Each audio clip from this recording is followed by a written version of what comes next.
live on Bolo VNR 2.0. We're live on TikTok, and I am happy to say that finally Lord has opened the door for my YouTube page to receive super chats. Previously I could not. God is good, man. God is good, ladies and gentlemen. While the enemy scheme and plot and they run them over tables and I do all type of thing, the Lord is saying, no, no, no. Once you beckon unto the Lord and the Lord gives you grace, you'll be able to rise above a lot of things that the enemy wants to throw your way, even while I'm live. But there's no battle that God loses. Yes? So I'm calling on the champion, the Most High, to fight all my battles, known and unknown. You understand? Known and unknown. Asking the Lord to fight all my battles, known and unknown. Alright, I am live right now. Join me. So as you come in, guys, please remember to hit the like button, share the live. It's very important to get the video out so others can benefit from the conversation that we'll be having. Don't keep it to yourself. Don't be selfish. All right. Start being your neighbors. Start being a good neighbor from now, because trust me, especially here in the Caribbean, it's gonna happen all around the world. But here in the Caribbean, we're gonna see some things shift and change this year, and we're gonna need to be more neighborly than we ever were before. You understand? We're gonna need to share with each other for us to survive what is coming. You know what I'm saying? Be prepared for what is to come. It's serious. It's very, very serious, ladies and gentlemen. Be prepared for what is to come, and for what is to come, be prepared. Alright? Wait, Manchester get warning. Let me just go to the apostle first before anything else. This looks serious. If the churches across Manchester do not rise up and go out, the enemy will take over and is in the process of taking over, making it one of the most unsafe parishes in the island of Jamaica. What? Watch and you will see. Oh my God. Watch and you will see. If the people of God who are there do not wise up and rise up. This is a prophetic word. You have witches and wizards who are very active in that parish, and they have always been. But because activities have been restricted, but they have multiplied over the years. And that's what happens when you have those things that are parasites, for example. And parasites obviously are not things that are not good, not healthy, things that do not have the best interest and welfare of the masses. Right. So you think of parasites, pathogens, weeds, and so on. If you leave them unchecked, it is only a matter of time before they dominate the good things that are there and threaten their very existence. Well, that is what is happening. So we have a number of witches, wizards, and warlocks rising up in that parish, which was for many the parish of choice. Returning residents, the parish of choice. What is now happening there? If the Church of the Living God does not wise up and rise up, that parish, by or before the end of this year, would become what we call the most unsafe of all the parishes. Wow. And the enemy intends, because the plan and the aim of the enemy, remember, always is to defile. Defilement can only be defilement if that which is targeted was clean before. You can't defile something that is already defiled, if you understand. So once you're going to talk about defilement, it means that that thing, that entity, that person was not defiled before. So, Manchester, this is a clarion call to the churches who are there, that are there. Get up and move from among the four walls, go out, or else that is going to become the most unsafe of all the parishes. And you will see it in the numbers in terms of crime and violence, homicides, and other illicit activities. A word to the wise is sufficient. Wow, Manchester, when you hear that? Anybody have family? Jain, what's up? Anybody have family in Manchester when you hear that? Manchester, Manchester, Manchester. If the men and women of God don't rise up in Manchester, man, listen. It's gonna be, woo. Lord have mercy. You heard it from the prophet, you know, man. I don't need to add. Now, ladies and gentlemen, let me just start with the small thing, because this is a small thing. Big up Scope in Jamaica. This is one good comprehensive analysis of the situation that I totally missed, that I heard about that happening in Parliament. Juliet Owens, what is wrong with you? What is really wrong with you, Juliet Owens? Only listen to this. I've seen a member sit down in this house. I decided not to point it out. It is in recent No, time. I want to raise it. All the bus buttons opening inside the house. And I will go further. Madam Speaker, I would want you to hear me, because you are the one with the latitude, and I am just alerting that when you have such a latitude, it cannot be that big. I don't want to go into the conversation today. I want to raise a question that's less about fashion and more about standards, power, and fairness. There's been a discussion about what is considered appropriate dress for Jamaica's parliament. And on the surface, it sounds simple. Dress professionally. But when you look closer, that phrase carries a lot of assumptions. And not all of them are neutral. Because professional is not a fixed concept. It's shaped by culture, class, gender, and even body type.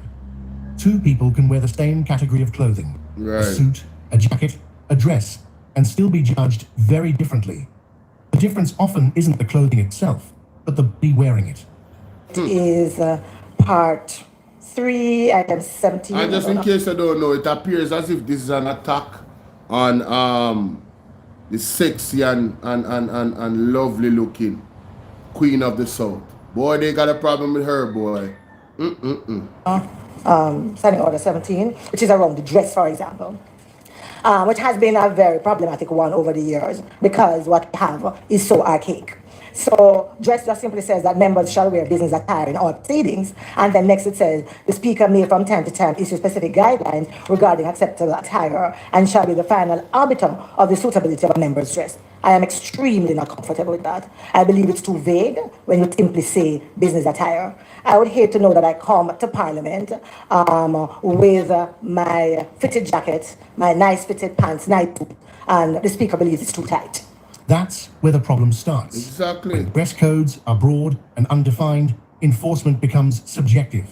And when enforcement is subjective, it opens the door to inconsistency and bias, even if that bias isn't intentional. In most institutions, that kind of discretion tends to affect women more than men. Yes. And certain body types more than others. Right. So the real question isn't, should Parliament have a dress code?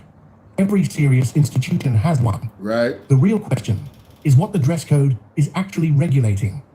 Is it regulating formality and decorum, or is it regulating appearance in a way that unintentionally punishes people for how they're shaped?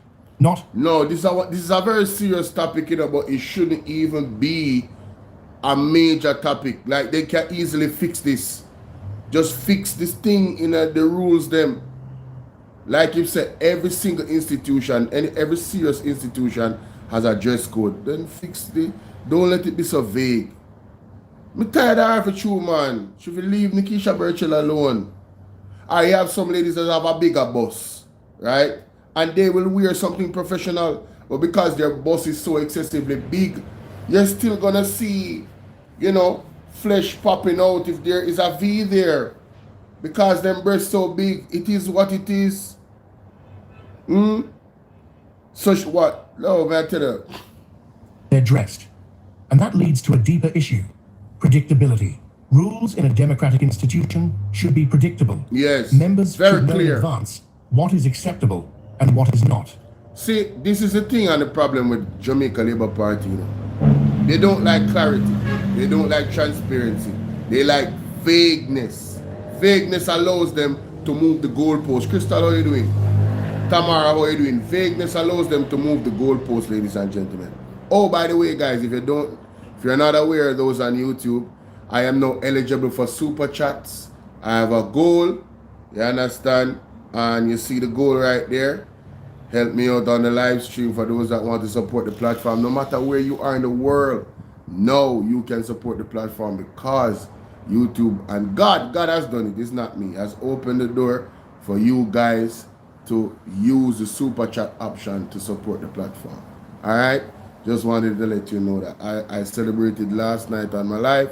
There wasn't a lot of people there, so I will be repeating it from time to time, like every other content creator does. The super chat is open, the Cash App is open, the PayPal is open, the Zelle is open. All forms is open for your support monetarily. All right, and of course, liking the video is free. Thumbs up symbol is right there. Double tap the screen. TikTok, everybody, help the video to go forward. I only have 22 likes on TikTok. How long have I been on? 15 minutes? No, man. No, man. When my TikTok team there, my team, Diana Ferguson, big up. Who over this upon my team? My team. I need to have button or body phone to sort out, you know. A distraction, man. The standard is vague and applied case by case. Why is my speaker People doing only this to me? find out they've crossed the line after the told they have. And that includes. There are a few No. clear paths forward, and each one says something different about. No, it's not the time. No, it's definitely not the time. I can't deal with the boxer buffalo like that. It come like say overcharge or something. Like a speaker them are free. So let me use my local Bluetooth mode. Yeah, man, me use this. Connect.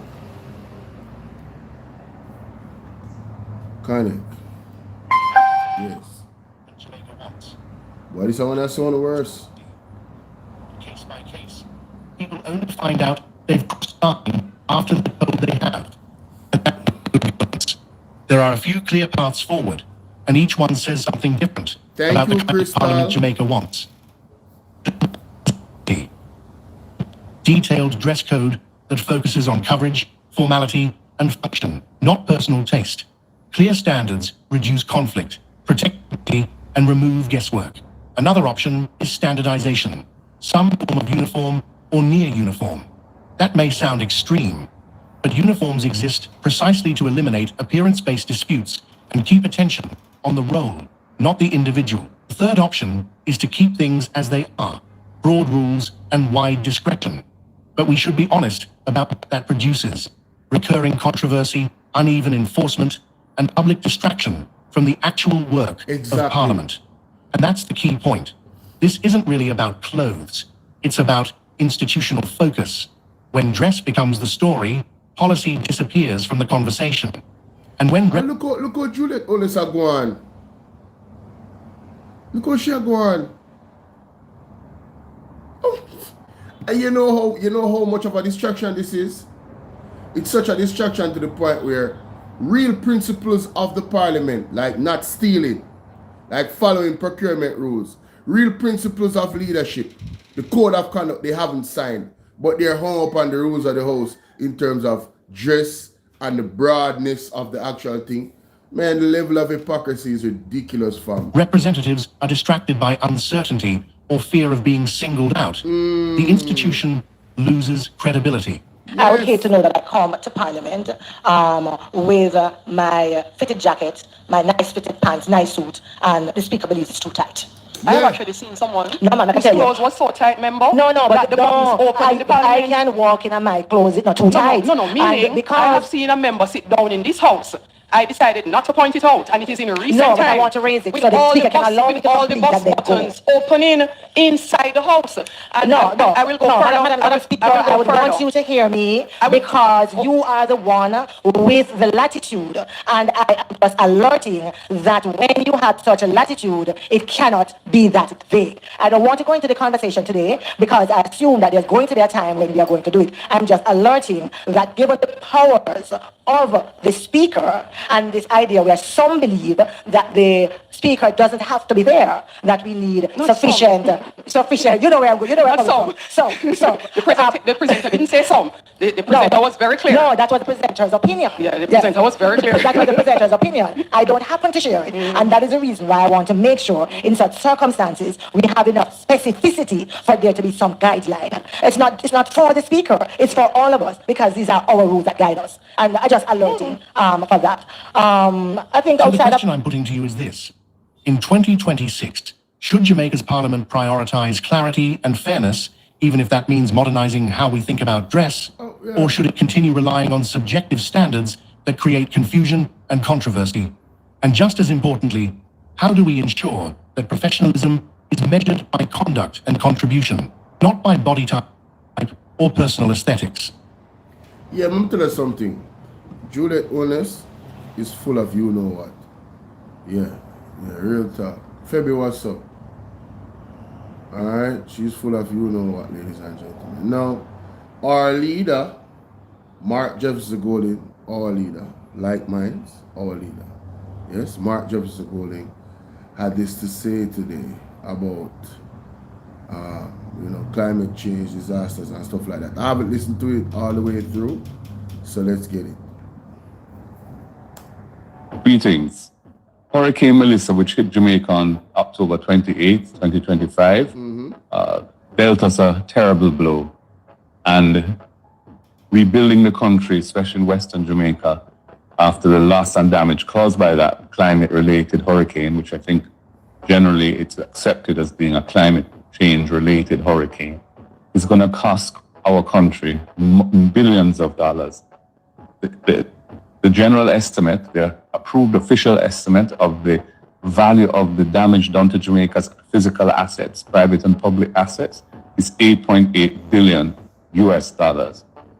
I think it was in December the government announced a package of financing from multilateral institutions totaling $6.7 billion to help to finance Jamaica's recovery. Now, 2.4 or thereabouts of that is really money that hasn't been committed yet. It's money that they hope to be able to attract from private sector investors in projects in Jamaica. So we don't really know whether or not that will transpire. But there was $700 million from the existing disaster financing mechanisms that we've heard about, the catastrophe bond, the CRIF insurance arrangement, the various funds that are established under our laws and funded by the budget each year. And those total around $700 million. And that means about $3.4 billion of new sovereign debt that Jamaica may be borrowing to finance our recovery.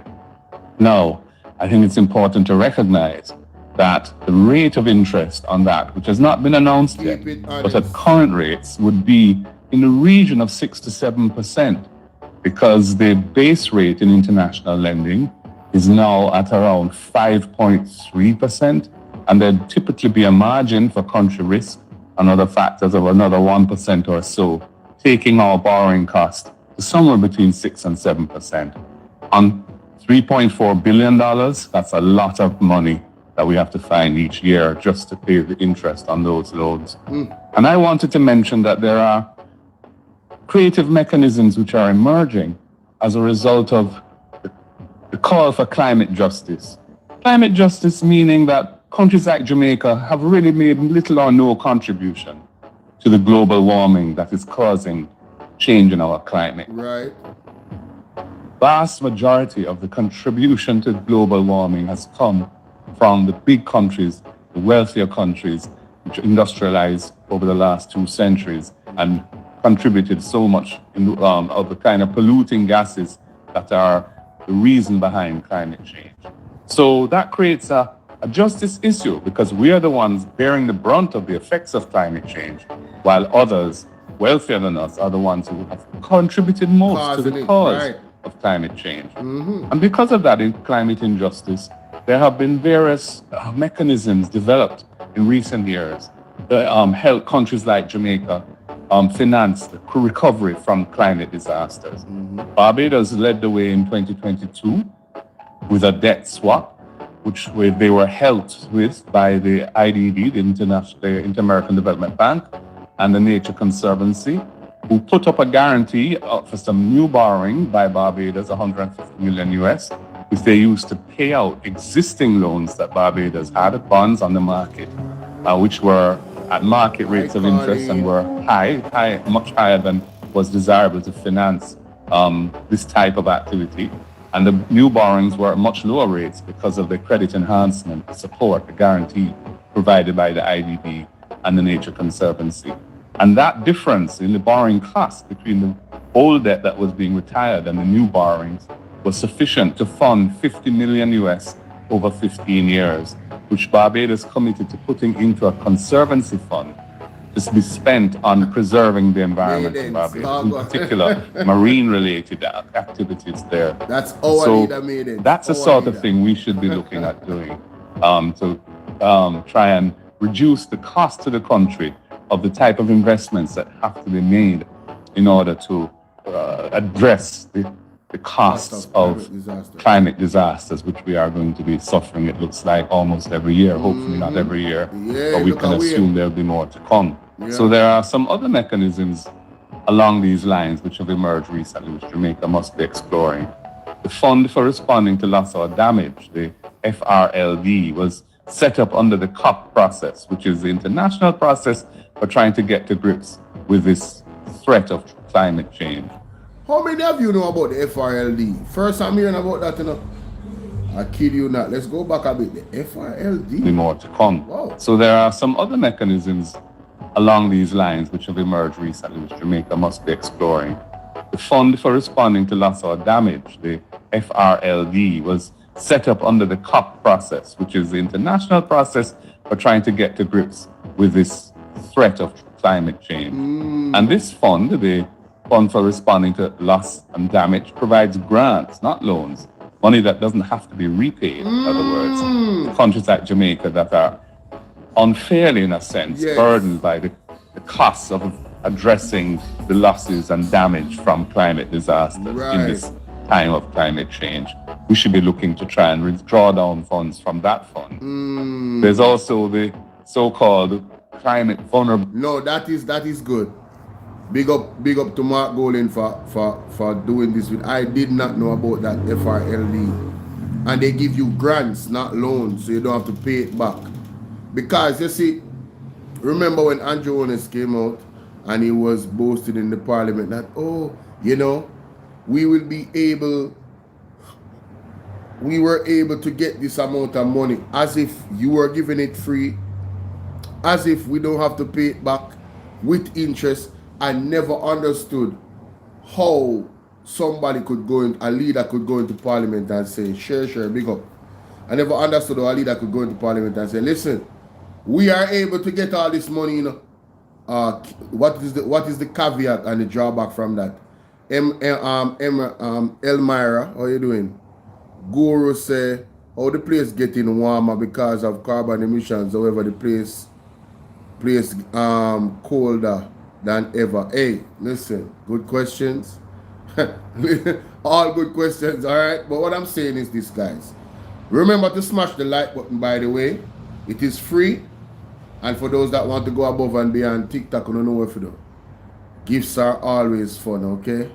Yeah, and the Cash App name is right there. And the Super Chat is open. Since yesterday, the Super Chat is open. So if you guys want to contribute, I will definitely be reading the highlighted comments. I will be reading the Super Chat highlighted comments. Okay, ladies and gentlemen, and I have a live goal right there. Okay? Yes, but I did not know about this FLRD, this fund, where countries like Jamaica that are obviously not the contributors of this climate change situation, we will be able to get grants instead of loans. And like I was saying, I never understood how Andrew Jones came to the parliament and was boasting about how much money they could access to borrow. That's not an achievement, Crystal. Right? Dwayne, I'm done. It's not an achievement now, is it? It's not an achievement. We have to go and pay back that loan with interest. Did you hear the numbers that he put there as to how much per year in interest you'll have to pay back? So the things that they boast about, it blows my mind. They boast about, and remember when they also were saying that they don't borrow any money, they haven't borrowed any money. I know they're boasting about borrowing money. Hey, it's one of the most hypocritical government I've ever seen in my entire life in Jamaica is the Jamaica Labour Party under Andrew Jones. Especially the way how he campaigned to get his first win. The way how he campaigned, you would have thought that this man was disciplined when it comes to the economy and all of these things. Very deceiving, Six. Very deceiving. The forum, which is we're looking to try and withdraw down funds from that fund. Mm-hmm. There's also the so-called Climate Vulnerable Forum, which has been set up on the V20. Is a mechanism where partners who have loans to Jamaica could be approached to forgive or cancel existing bilateral loans, meaning loans from one country to another, in our case from, say, a development partner country to Jamaica. And we would commit in exchange for that debt forgiveness to putting a similar amount of money in an expenditure plan around building resilience to climate change. So that instead of paying back sovereign debt with interest, we are investing in stronger coastal arrangements, river training, fixing our gullies, and dealing with our road network in a way to make it more resilient, housing issues and that sort of thing. And then there's the green climate. Before I go into that, big up Art Love in that place now, open up, brother. People make sure so you go follow my brother. Hear that? Art Love and Ice Water Love. Zane, that is it. Fund, which is another one of green and that sort of thing. Next one. And then there's the green climate fund. What do you think about this bilateral fund that he's talking about? Having been a part of this group where they will forgive you when you go through these type of disasters.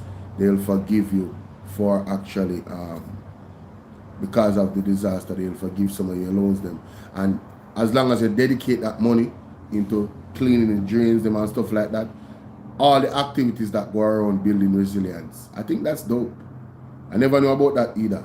Just learned something. I think that's dope. And the housing issues and that sort of thing. Let's continue. And then there's the green climate fund, which is another one of these windows where you can draw down loans at very low rates of interest, 0 to 1%, for financing climate resilience projects. What? 0 to 1%? Now that's sweet, boy. So you're telling me that through this loan I can get a 0 to 1% on the money that I borrow? That's gonna take strain off paying back the money. Yeah, you understand? You're not gonna 1%. If it's even 1% of a trillion, it's better than 5, ladies and gentlemen. It's better than 6 and it's better than 10. Double figures. 1%. That's dope.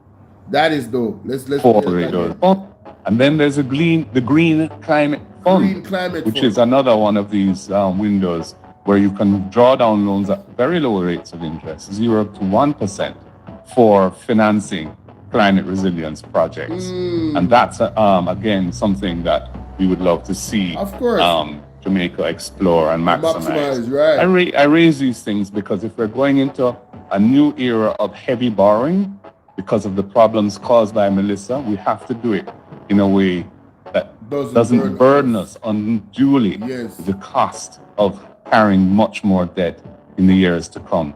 Because we've spent the last 15 years trying to get ourselves out of that problem. And we must leverage the fact that climate justice demands that a country like Jamaica, faced with the problems that we now have, be given fullest access to these types of facilities. This is not old style thinking. This is current and modern and futuristic thinking. And Jamaica must be ahead of the curve in that regard. Yes. Yo, so I want to say thank you to Mark Golding for raising these. I didn't know about 3 of them. I had no idea about those 3 funds. Yeah, Elmira, I'm good, you know. Me just you know, few hours ago I wake up and me see the time because me is a man wake up late and because me start sleep like 6 or 7 in the morning. So when they see me wake up them hours, me I work all night. You understand? Me used to the night work, isn't it? Anyway, I never knew about those funds. This, what the hell is that? I want a sound system that me here. Mommy buy Bluetooth speaker and I walk in the yard. I'm not supposed to hear no music. They're so close to the road from that side of hear no music. Can't hear music on that side because the road there right there. So, but what the hell is that? Anyway, the green fund, the climate green fund is dope because you're talking about getting a loan from 0 to 1% upon the money. So that means that the higher you actually borrow, and the less percentage them are gonna take.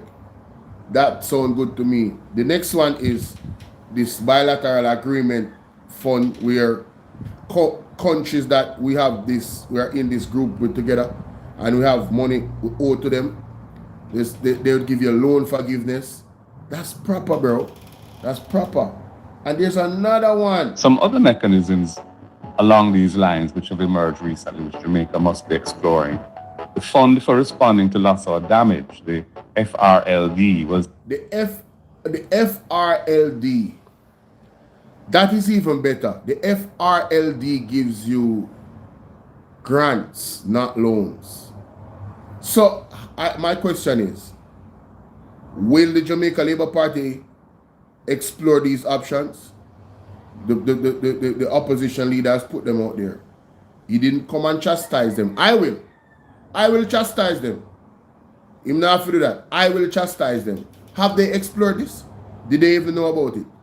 Those are my questions. And if they haven't and if they didn't, why? Afternoon for real, it's great for your country. Thank you, Francis Familia. I'm just saying, like, the Fund for Responding to Loss and Damage. I never knew anything about that. So Mr. Golding taught me 3 things today. Right? So this one, you get grants. That means you don't have to pay back the money. That is dope. The other one is the group that we are a part of bilaterally, where, you know, we do business and trade with these countries, we owe them money, and they say, listen, we're going to forgive the loan as long as I use the money to fix the infrastructure, the houses, whatever, wherever the money goes. But, you know, with a loan like that, we can't have criminals in government. The money actually has to be used for what it's supposed to be used for, because it's a forgiveness. You get me? But you know, criminals, we find a way of a thief and that same way. And therein lies the problem with this government. Too many criminals in it. You understand what I say? The next thing now is the climate. In exchange for that, the climate solving the housing issues and that sort of thing. Hold on. The climate resilient. What do you say it, name? Something like the climate change fund or something like that. Right? That one even better. Well, that one good too, but the best one is the grant, because you don't have to pay back them. Yo, me like this, bro. This is proper. This is proper. And drawdown loans at very low rates of interest, 0 to 1%, for financing climate resilience project. Now, gullies, and dealing with our road Yeah, network the in a way last to one make now. it We have more to resilient. register this. Housing issues and that sort of thing. The last one. And then there's the Green Climate Fund. The Green Climate Fund, ladies and gentlemen. Loans at 0 to 1%. Come on now. These are solid recommendations to explore that was given by the opposition leader, Mark Jefferson Goley. Big up yourself, my general. Respect. You understand? Now let's move on to the Senate. All right. Let's get it. You see that music there? They might copyright it, so you know what? Me making you start talk.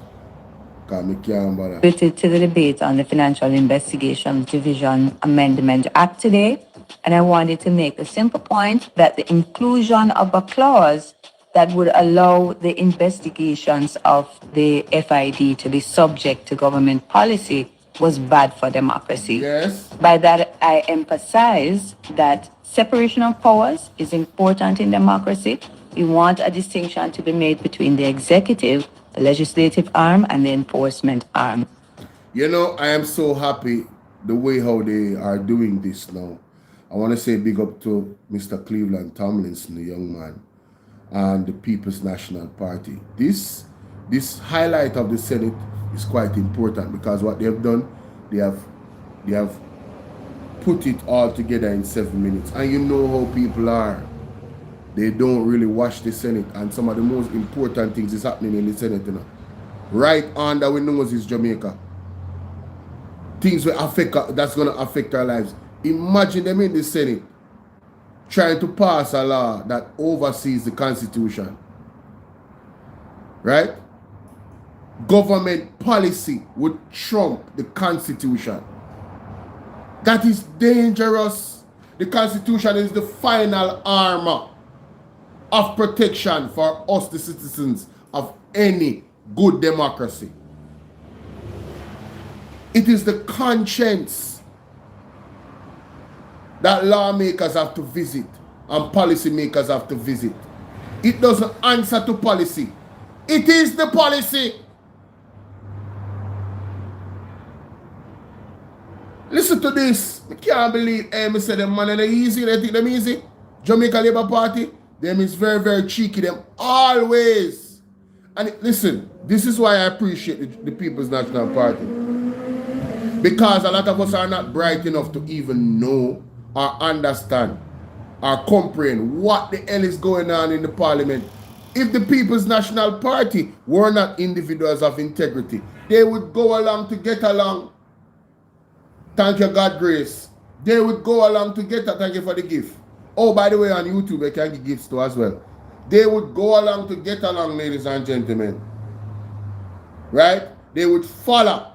If they were the same as the Jamaica Labour Party, they would follow all of their ideals. And what would have happened to us? The needs would have hit us with a whirlwind, which was the most unconstitutional act ever. Did you guys know that there were 63 amendments after they put it out there and did the debate? There were 63 amendments to the needs. And after the 63 amendments, the needs was still unconstitutional.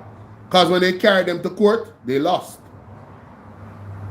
So I am saying to you, what kind of leadership we have as a country where our leaders are not protecting our constitutional rights when they're making laws. The needs in its original form was one of the most unconstitutional legislations ever. How can you go through 63 amendments and at the end of it, it's still unconstitutional when taken to the court? The core of it. Who remember the young man that stood up, ladies and gentlemen? Who remember the young man that stood up at the town hall meeting about the needs and challenged Andrew Honest? And Andrew Honest got angry and lashed out at that young man. That young man is a man of God, by the way. I've been following him up. You understand? He's a man of God and he's an advocate, and he's still doing his advocacy as a young bright, and he's a doctor, I think. No.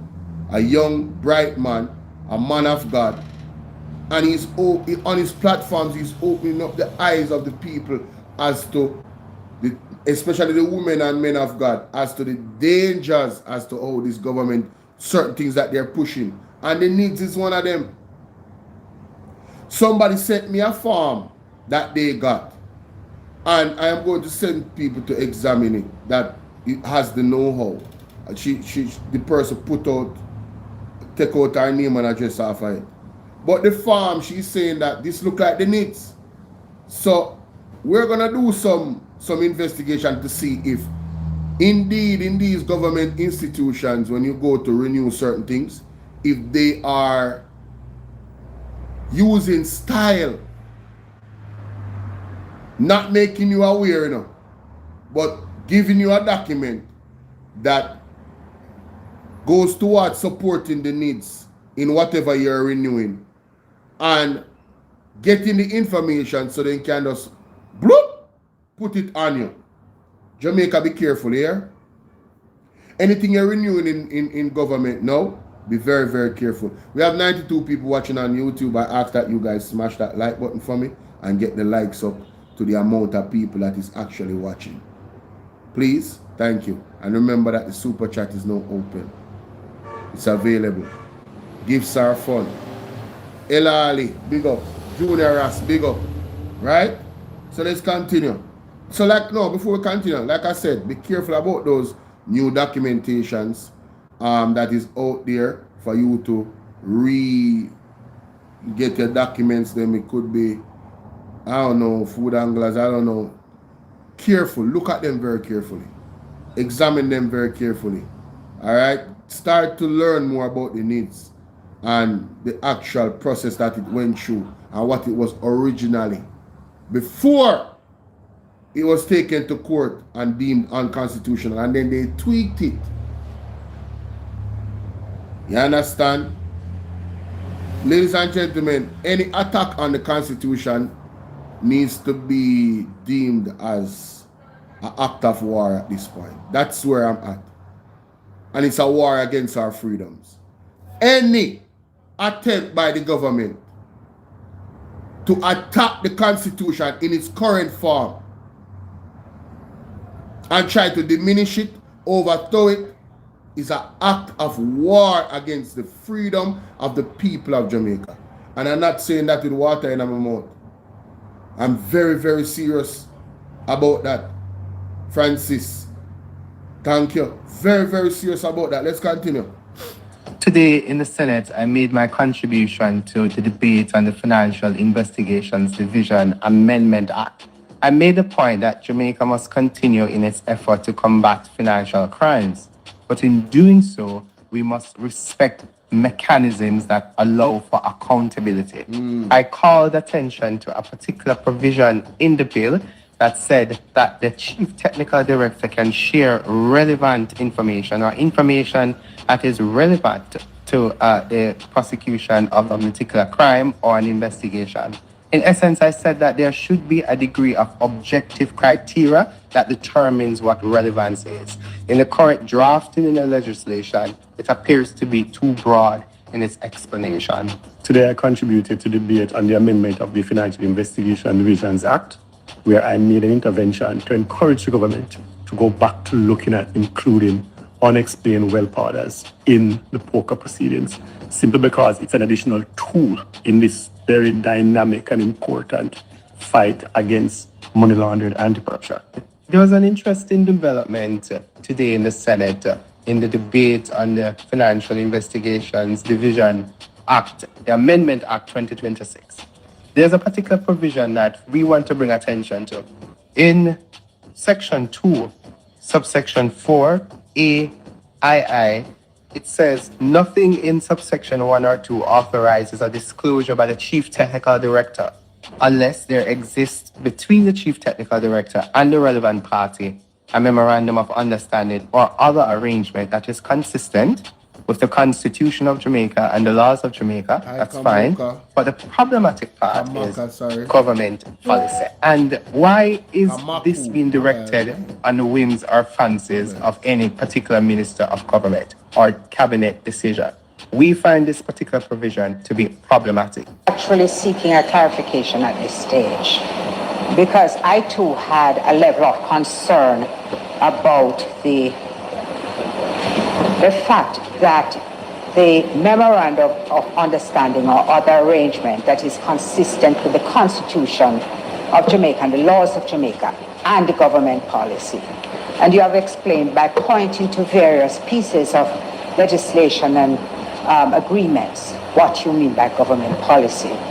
And I wondered, Minister, if you had, in the drafting of the bill, it had been contemplated that there might be government policy which is at dissonance with the Constitution. Because, yes, that's the point. That's the point I was going on to make. That government policy ought to be bound by the Constitution. And I wondered why this curious insertion of adding government policy, Constitution of Jamaica, and the government policy. Because there's a kind of dissonance about including government policy. Our side was adamant Wanna hear that? this particular provision cannot be allowed. Cannot. So in the committee stage, we asked for a divide, which simply means it's a process where individual members would indicate whether they want to support an amendment or not. And the amendment was brought by Senate leader on our side, Senator Donna Scott Motley, who indicated that she wants this particular provision to be removed. All senators on our side voted in support of Senator Scott Motley's amendment. Regrettably, all members present today on the government side voted against that amendment. Which Wow. Wanna hear that? Wow. of Senator Scott Motley's amendment. Regrettably, all members present today on the government side voted against that amendment, which means that the bill will be passed with the provision government policy. That is proper. So you see what they're doing, Jamaica? You guys see what they're doing on the government side? They are using government policy to override the Constitution. Them bare face, you know. Me tell you, you know, me say on the need for watch the Senate with all of the concerns them that was raised in the Senate about the FID, so they can shift government policy at any time, you know, and move the goalposts, you know, to cover up them nasty corruption, you know. That's what this is all about, you know, Jamaica. That's why I don't trust none of them in the Jamaica Labour Party. None of them. All of them, as far as I'm concerned, is crooked and criminal. Every single I don't business. I don't trust none of them. You know why? Because they got an opportunity to anonymously vote against a vote for the amendment, and all of them voted against it. How can you trust any of them, Jamaica? They do not support the Constitution. They want to derail the Constitution.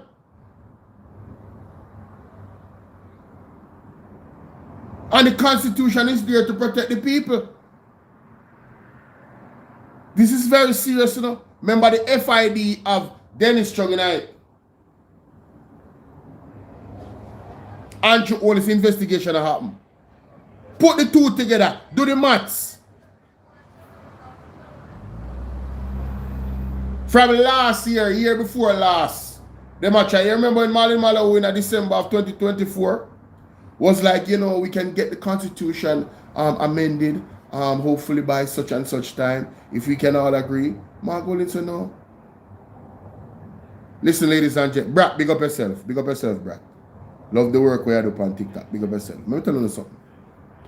You see, my only saving, my only peace is that God is on the job, you know. You see, if there wasn't a God, living in the world wouldn't make no sense. When you have man like this that can be put in position by the people and then start to abuse the people and then have themselves locked in through policy in a way to maintain their own power.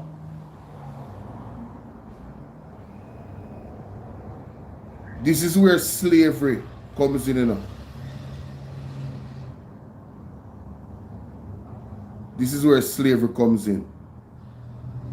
And I'm telling you, Jamaica, be prepared for what is to come. And for what is to come, be prepared. Be prepared to not comply. Because they're going to they're going to stop playing nice at some point, you know, because they're going to play dirty right now, you know. We need to unite through knowledge and understanding of what is happening. We are being attacked on so many different fronts. Andrew Jones have a power to make the beach situation go away, you know, where we can't access the beach, you know. He have the power to do it, you know, don't get it twisted. Only thing he needs is political will. All them have to do is decide, say, yo, the beach them, full access. Obviously, we've got to have some type of conversation with the stakeholders, with the what you call it, the hotel owners, them and stuff like that. But him can't do it. He has the power to do it. So the people them where are revel over beach access, just know say Andrew Jones, the buck stops at the leader of the country. You guys need to understand the amount of power that the leader has, you know. The power that they wield, you know. And we need to understand the power them have. This is very serious what is happening here. Problematic. I contributed to the debate on the FAA Act. Constitution. And I wondered why this curious insertion and the government policy. Making a clarification at this stage. Because I too had a level of concern about the fact that the memorandum of understanding or other arrangement that is consistent with the Constitution of Jamaica and the laws of Jamaica and the government policy. And you have explained by pointing to various pieces of legislation and agreements what you mean by government policy. And I wondered, Minister, if you had, in the drafting of the bill, it had been contemplated that there might be government policy which is at dissonance with the Constitution. Because, yes, that's the point. That's the point I was going on to make. That government policy ought to be bound by the Constitution. And I wondered why this curious insertion of adding government policy, Constitution of Jamaica, and the government policy. Because there's a kind of dissonance about including government policy. Now, I don't know the word dissonance, so I'm going to look it up. You know, Dana Scott Motley is well learned, you know, among other members of the People's National Party. Be a bright people. Dissonance. But the core of it, ladies and gentlemen, is that government policy would overthrow the Constitution. The way how they are putting this thing to pass it, the Constitution would not have any power over their government policy in this instance. That is dangerous. That is dangerous to our freedoms and our well-being as members of the society. Point blank period. You understand? And this conversation is not for people who are fully dunce. This conversation is for people that understand what is best for you, understand what is best for the people of Jamaica in a whole, and also understands that government officials should not get too much power.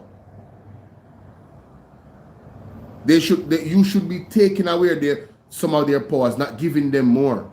Because what it does is you create a monster. Right? Like the monster that Andrew Jones is in terms of his style of leadership. His dictatorial style of leadership. Right? Let me give you a quick example. When the Auditor General comes out and gives her report out about his housing project, right? The housing thing. He comes out and attacks the Auditor General and rejects her claim and make it seem as if that she's incompetent and doesn't know what she's talking about. You remember the overlapping in the social housing program that she mentioned in the Auditor General's report? Remember what he came out and said? He rejected it. He rejected it and lambasted the lady. Right? So this is and then look at what Daryl Vaz did. He did the same. Right? Daryl Vaz said, I mean, no breaches were a breach. There was no breach, but if it is there was a breach, I would do it again. I don't think people understand the gravity of what is happening in our country now. We have people that remain unchecked in leadership, that believe that they are above the law. And we have people that fuel them with power on social media, agreeing with the nonsense, not understanding that they're cutting off their own heads figuratively. And I want to say this. Noel Phillips came on Andre Stevens' show Friday, and he mentioned something that is extremely important to the point that I'm making right now, and I'm going to go to it because, you know, that's how I am sometimes. I might be seeming like I'm all over the place, but trust me, there's method to the madness. Let me go and look at Andre's week in review video. Yes, it's right in that clip. The week in review video on Andre's show. Right? Because I'm telling you, it's something that I've been saying, and I really, sometimes when I hear it from other people, it resonates differently, because Noel is somebody that lives outside of Jamaica. Yes, he's not in Jamaica. You can see it sounds like he's in UK, right? And let's listen to this. That means that the system is not working. It's been. You will understand that. Complaining about the prices in the market that are, you know, where people are sort of putting up those prices and are just able to get what they need to, you know, to put food on the table. We're talking about those kind of people. Until we don't say that this isn't a form of just bad governance, it's going to essentially be that the poor will continue to suffer, and they will continue to be the ones who are left behind. And the question facing Jamaica, I think right now, is simple. Who does the system protect and who does it sacrifice? So when we say protect and sacrifice, who are going to be the people who are going to be forgotten, the ones left behind, the ones who are going to be failed, the ones whose young daughters, the 15 to 16-year-olds, are going to have to go out on the streets and find men, older men, to go and work in bars, to be abused sexually or whatever by men in order to bring food and money, in order to put things on the table so that mom, dad, and the rest of the family can eat, right? So until those things are addressed and are taken into account, and Jamaica can have an honest conversation, because listen, there is so much to love about Jamaica, right?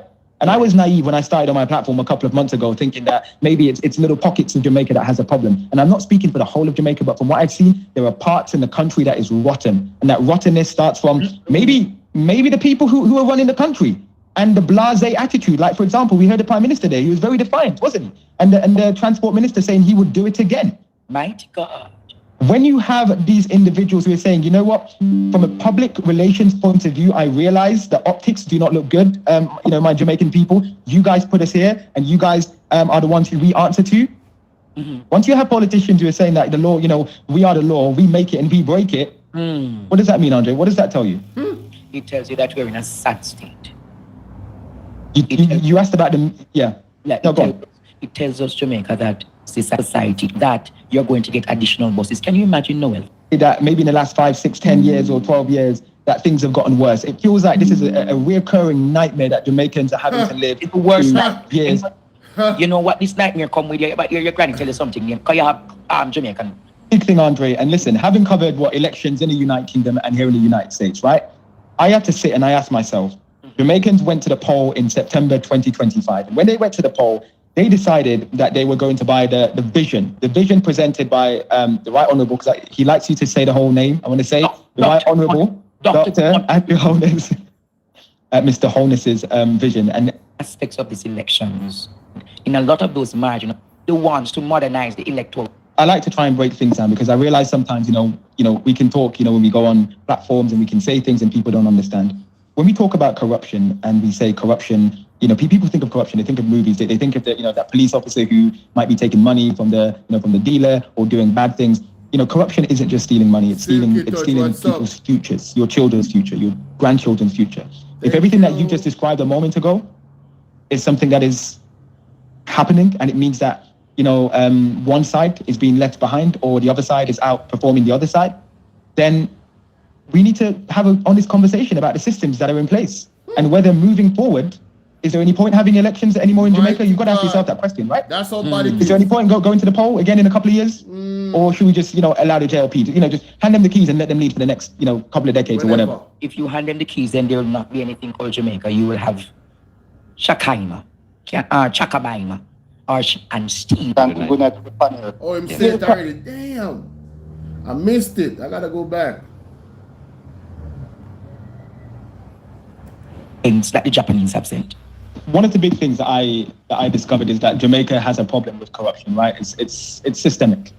Something spreads and it's just there, pay a couple $1,000s. Okay, we were saying, well, if you're normalizing that, that's why Jamaica has laws where your home's getting washed away, your belongings being neglected, and the people who are meant to be looking after the system to ensure that you're normalizing it and it's spread affects me directly, I don't care about it. And I kept trying that in Jamaica. Here we go. You're normalizing it and it... Here we go. Right here, so Mr. Noel Phillips. He dropped the bomb that I have been saying this over and over and over again. I said to you guys, you don't feel sorry for yourself? I said to you guys, the things that I'm talking about on here, is not that I am personally experiencing it, and I am pissed off, and I am advocating on behalf of the persons that are feeling it because I understand one fundamental thing that he is going to say right now. Listen to this. A couple $1,000s and then I can not get a ticket or whatever. Wow. And I remember some people talking about that and normalizing it, saying it's okay. We were saying, well, if you're normalizing that, that's why Jamaica has a problem. That's why your roads are not going to get fixed. That's why, for example, if it rains and you're then having, landfalls where your home's getting washed away, your belongings is getting washed away. That's a form of corruption. That means that the system is not working. It's been neglected, and the people who are meant to be looking after the system to ensure that the system works is not looking after you. So therefore, if you enable one form of corruption, you're normalizing it and it spreads. So that was one thing that I realized that in Jamaica, the mindset of people, where if it doesn't affect me directly, I don't care about it. And I kept trying to get people to understand that if it's not you today, it could be maybe you tomorrow, next week. Bingo! Jamaica, stop being selfish. All of the labor right there selfish. Every one of them. Every one of them we are support the government because when I get kickbacks and things can't happen for you, you're selfish. But remember, I'm telling you, God not sleep. It is going to happen to you one day.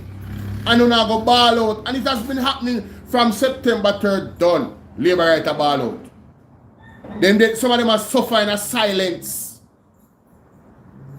You hear me say? Some of them are suffering in silence. They think because they know this is an MP and them are labor right and they know that the MP there, yeah man, the PMP and the people them going to vote for the JLP and them alone are going to suffer under the government when them do things.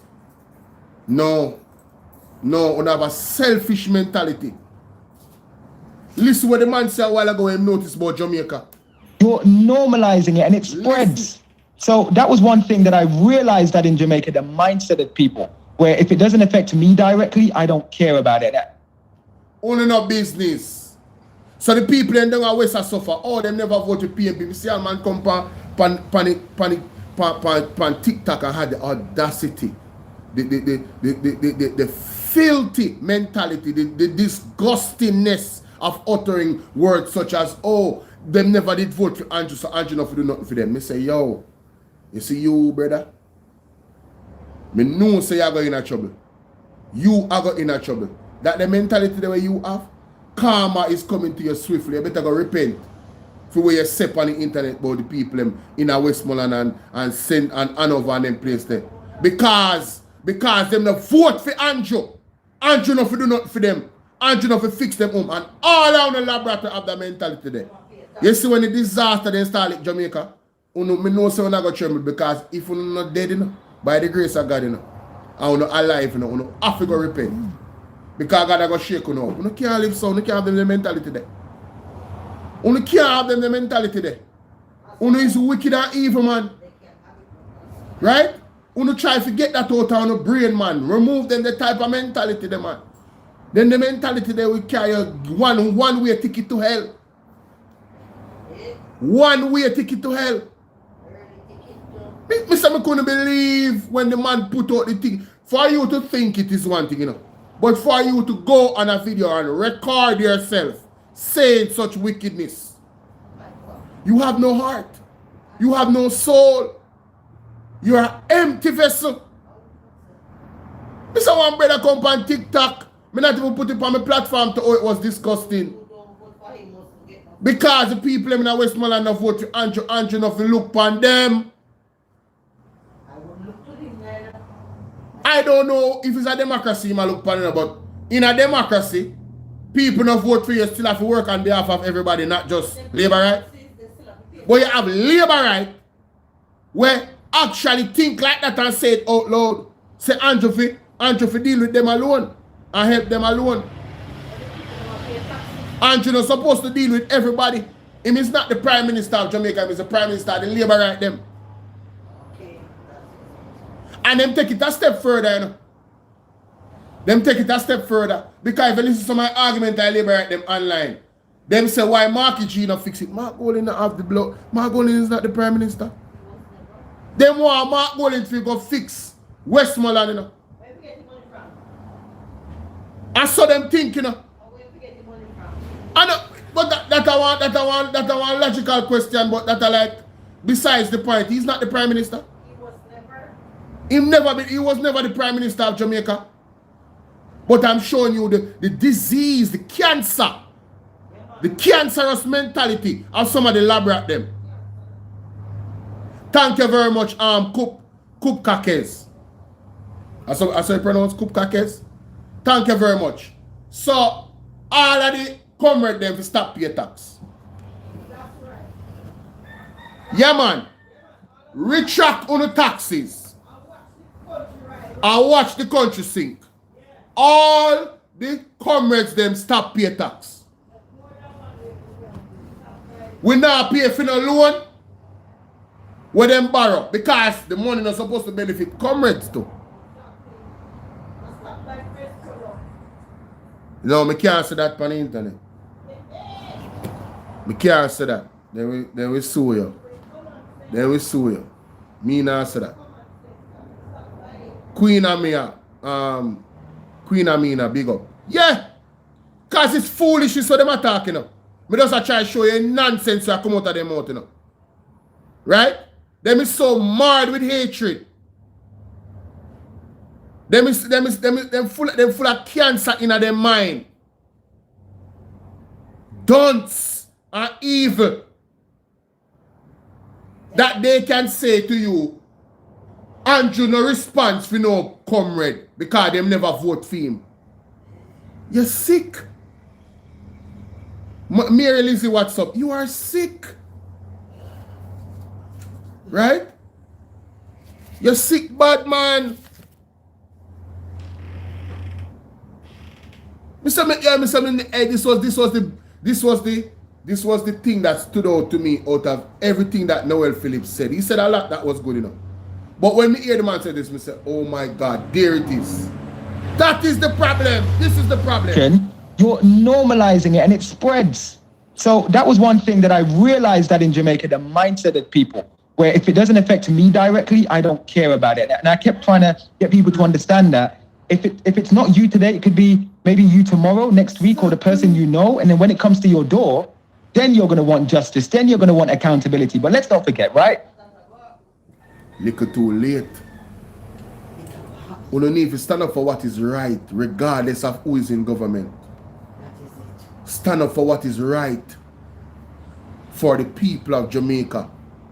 Uno selfish. I wanna go pay feet. Uno think uno not go pay? Uno go pay dearly. Remember, me they tell you that, and that is not a threat. Karma is real. That is a promise. That not come from Bolo. That come from the heavenlies. Who is going to pay for it? So we can't stay there. Let's get back to this. Our side was adamant that this particular provision cannot be allowed. So in the committee stage, we asked for a divide, which simply means it's a process where individual members would indicate whether they want to support an amendment or not. And the amendment was brought by Senate leader on our side, Senator Donna Scott Motley, who indicated that she wants this particular provision to be removed. All senators on our side voted in support of Senator Scott Motley's amendment. Regrettably, all members... Listen, again, for the people on YouTube, I'm only repeating this because I know a lot of you in the first stages when you came across my channel and you asked me if I was monetized and you asked me where is the super chat option. I want you guys to look. No, it is there. Thank God. Super chat option is there, ladies and gentlemen. Alright? Yeah, man. And I have a Glenn Samuels, big up. For all of my people in England and UK and all over the place, Canada and them place there. You always ask me about the super chat. The super chat option is there, ladies and gentlemen. Alright? Get excited with it. Not true. Let's continue. Members present today on the government side voted against that amendment, which means that the bill will be passed with the provision government policy. That is problematic. Problematic. Financial Administration and Audit Amendment Act. I contributed to the debate on the FAA Act. There is therefore a broader fiscal message that could be embedded in this amendment, Mr. President, that deserves some careful reflection. Right. And remember, eyes are on us. By having an exit point from mandatory contributions, while the government may secure some short-term budgetary flexibility, it could do so at the potential cost of long-term resilience. Right? Antonio. For a country as exposed as Jamaica, preparedness and defense against these risks must be consistent, dependable, and must have highest priority in the context of budgetary expenses. Because it's not some arbitrary balance sheet or set of numbers that gets affected under these circumstances. It's Jamaican households that bear the consequences when disaster strikes. That's right. In the Senate today, I made my contribution in the debates related to the financial administration and audit. I really appreciate Mr. Ferguson's son. His contributions to the Senate have been extremely solid. As a matter of fact, the brother's IQ is far ahead of a lot of the members over there on the other side. I'm telling you, some of the questions that he raises is truly out of the box. It tells you how much he's thinking. I want you guys to really start watching the Senate and keep a keen eye on Mr. Ferguson's son. Sir, you must be very proud. Very, very proud indeed. I'm telling you. Act. I posited two main points. The first being after showing our maturity and development towards a layered risk management approach towards disaster recovery strategy, I posited that we should not at this point take a step back by stopping the mandatory transfer of funds from the consolidated fund to the NNDRF. Now, I understand that at any point in time, government priorities may change, especially in a year like this year, where we are still dealing with ensuring that our Jamaican citizens most impacted by the hurricane are actually receiving relief and appropriate relief. I was happy to hear the government senators speak about caring about social needs of our people, because that is a position of the administration of the People's National Party and would always be. So my compromise was, why not, rather than instituting a certain amount each year, institute a certain amount over a period of time. Secondly, I thought it was very important for me to call on the government to consider in a future revision of the Act to ensure that we included things around monitoring, governance, and reporting. Reason, we see recently where the first preliminary reports of the Auditor General indicate that there have been opportunities lost or missing for proper oversight and governance. And so at this point in time, we don't know, one, about the constitution of the committees that oversee the fund, and two, we don't know anything about how the fund is managed or governed. So, when it comes on to the National Disaster Fund, you guys remember when the leader of the opposition stood up in Parliament and he was very adamant about making his voice be heard in terms of the decision that they're making to cap it. So you reach a certain amount that's put in the fund and you stop putting money in there. And it is the wise position of the People's National Party is to actually have a continued contribution to it. Don't cap it. Because the argument that Mr. Golding was making, which is a solid one, was that, brethren, do you see the damage that Melissa did? We don't even have the right amount of money to actually deal with that situation. Right? So why would you cap it? And the cap is not even close to what we already know a storm can do. You know, you understand what I'm saying? So you have an experience, right? It's like you go in the gym and you lift 145 pound weight and your muscles now have muscle memory, right? And you decide that, listen, you know what? I'm going to revert and go back to 100 pounds, right? And you know exactly, your muscles, them know exactly how to manage the 145. Why would you lessen the weight? Isn't the point of going to the gym to actually increase your strength? It's the same thing with the fund. The fund is not adequate. They need to put more weight in the fund so the fund can actually respond in a real positive way, increasingly, to the potential monsters or hurricanes that is coming forward. Is that simple, you know? And the answer that the Prime Minister and the Minister of Finance gave was so vague. It's just, we are doing it this way, and there's other increments and one bag of nonsense. When all of the other increments then put together is not sufficient right now. T-Rich big up, T-Rich big up. So what Mr. Golding was saying is, why not be self-reliant? Why are we moving away from self-reliance? By capping the fund. If it is that we can put a certain amount every year, don't stop. You never know. You just never know. I think it just makes so much sense. And it's so prudent to do that.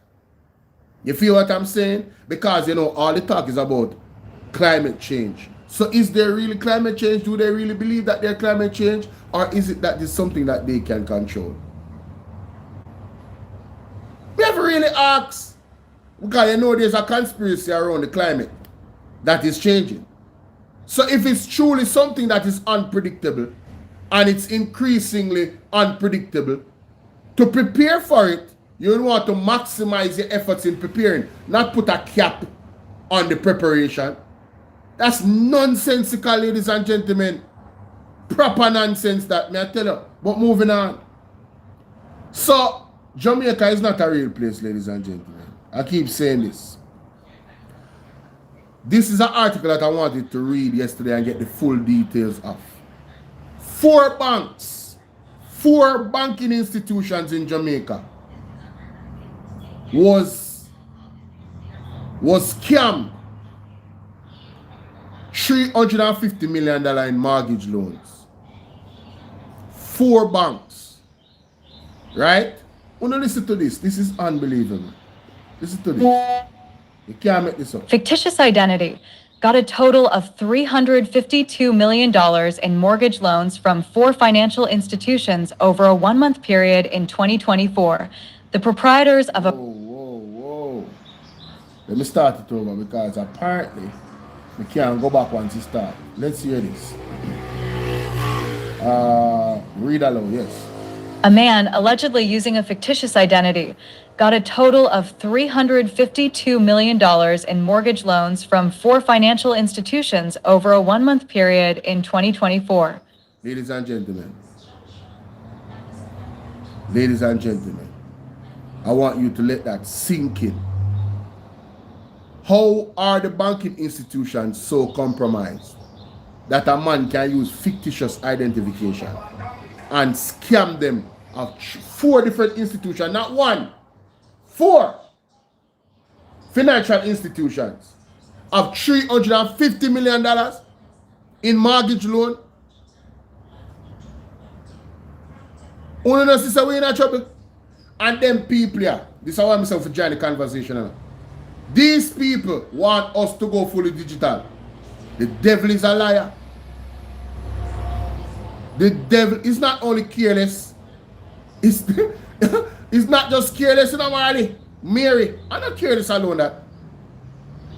That is unreal. Houseway. And this happened in 2024. So the banking institutions, right? Yo, I'm telling you, it's scary.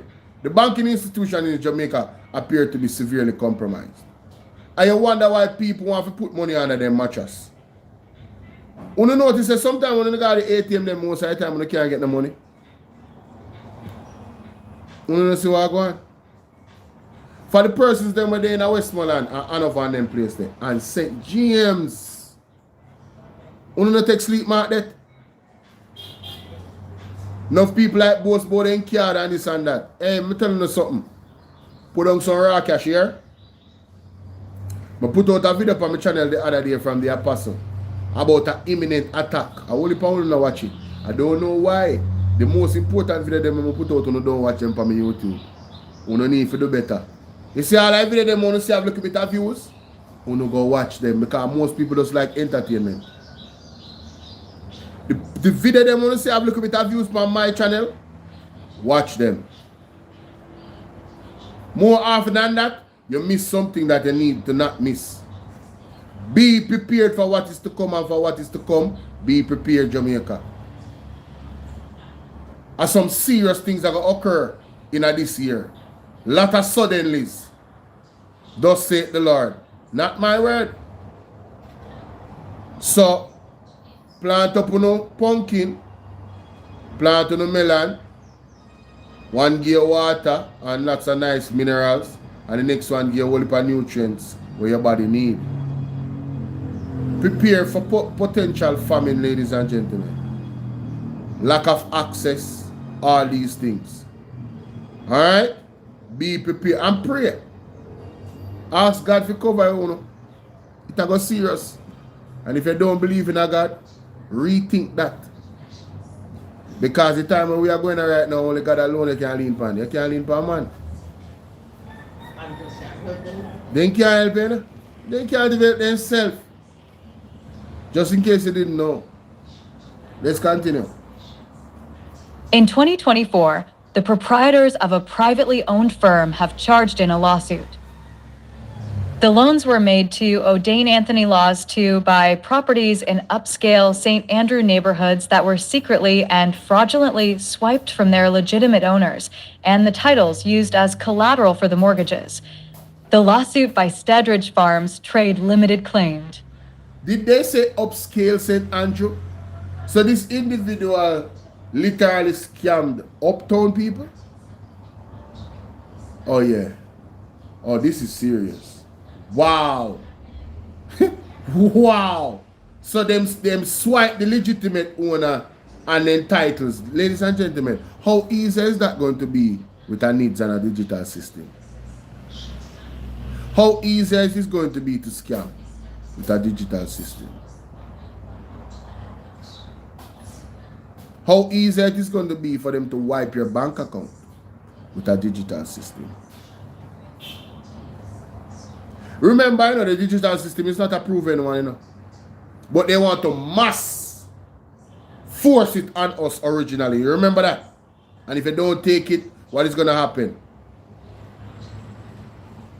And they like to play down the cons of the digital system. Good afternoon, Angela. How are you doing, my darling? They want to play that down. But the threats are very real. Are very, very serious. There has been some cases with other people in other places around the world that have gone fully digital. And, you know, people have been locked out of their accounts. Can't access it, forget password. And are dead for hungry.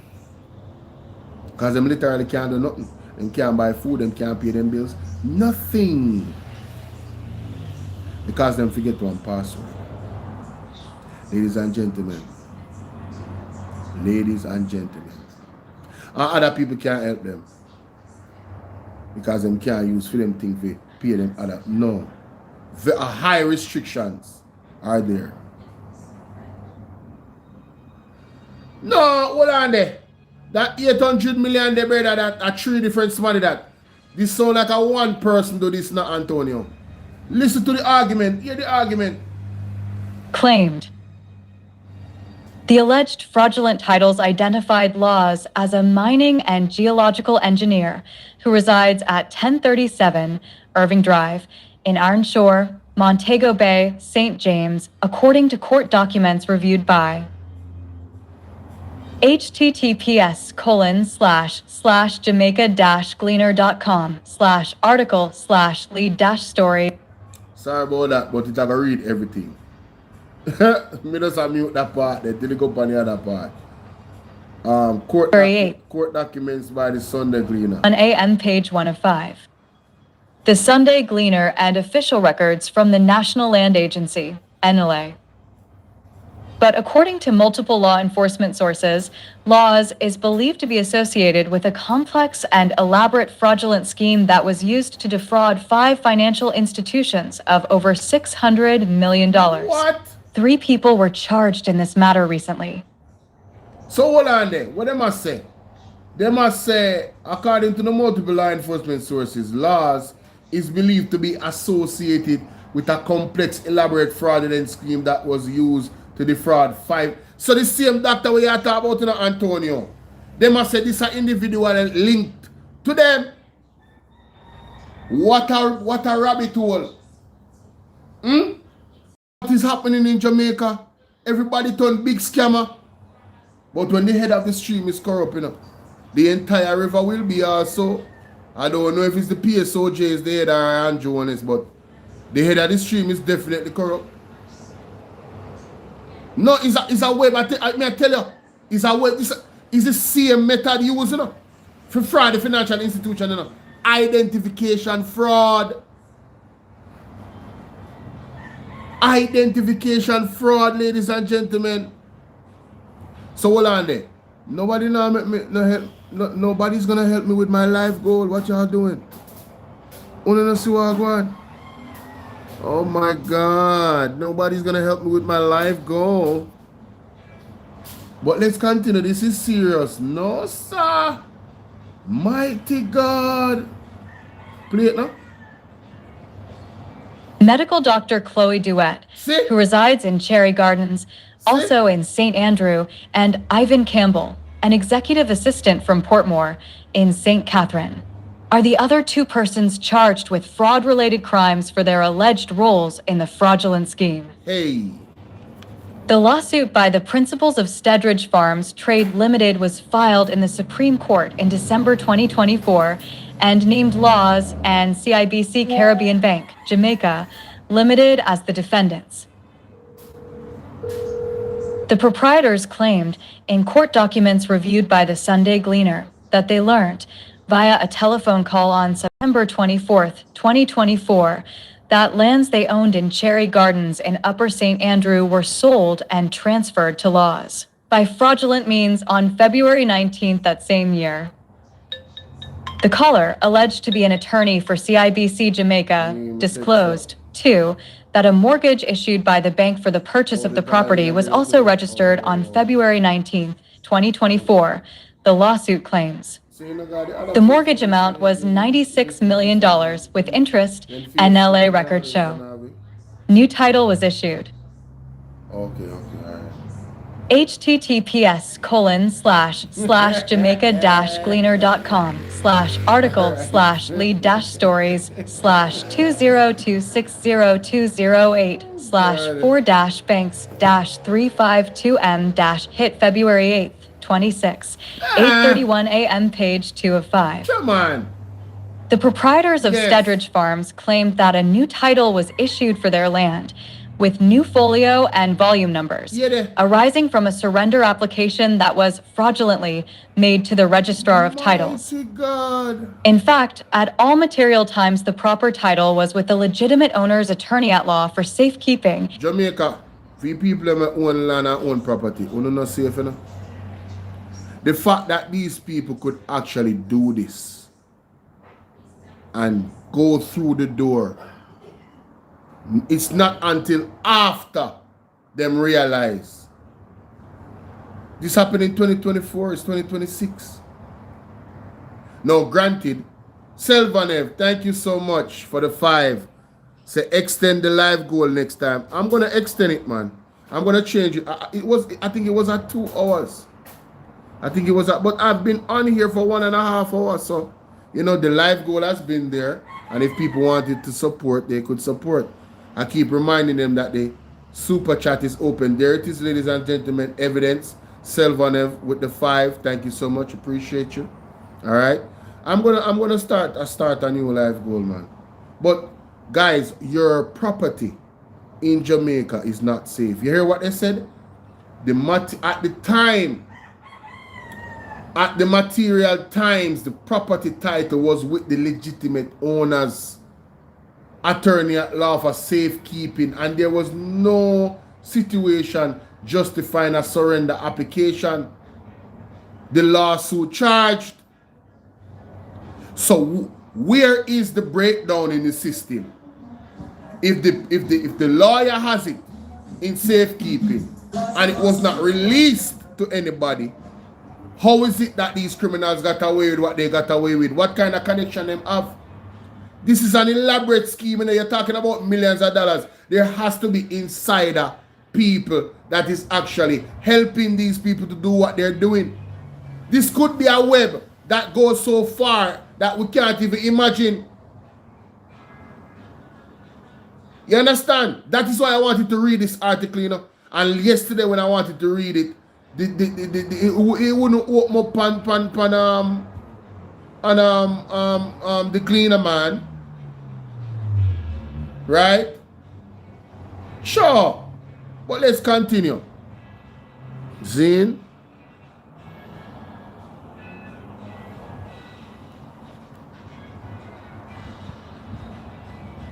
Safekeeping, and there was no situation justifying a surrender application, the lawsuit charged. Under the Registration of Titles Act, a surrender application or an application to surrender certificates of title is the process used to facilitate changes to a property, including changing ownership or subdividing a lot. The folio and volume numbers are unique, two-part identifiers assigned by the NLA to every registered parcel of land. The proprietors of Stedridge Farms claimed that an investigation they conducted revealed that 3 other parcels of land were fraudulently transferred to laws and mortgaged by separate financial institutions.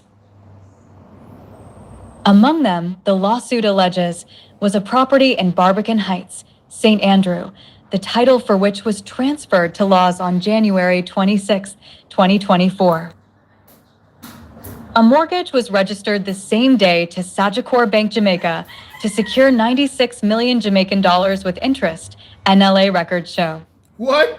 Titles for 2 other properties in Barbican, St. Andrew, were also transferred to laws on February 8th and 26th in 2024, according to. No, man, no. Yo, this is how you call big chopping. You understand? This is how you call big chopping, ladies and gentlemen. Mighty God. Wow. Big chopping, listener. Official records and the owners of Stedridge Farms. On both dates, mortgages were registered on the titles to National Commercial Bank, NCB, and Victoria Mutual Building Society, VMBS, respectively, each in the amount of $80 million, the records and the lawsuit show. The Registrar of Titles has since lodged caveats on all 4 titles to prevent improper dealings, according to the notation on each document. NCB. Oh. Hello? The bank does not comment on the specifics of. No, man, soon come up there, man.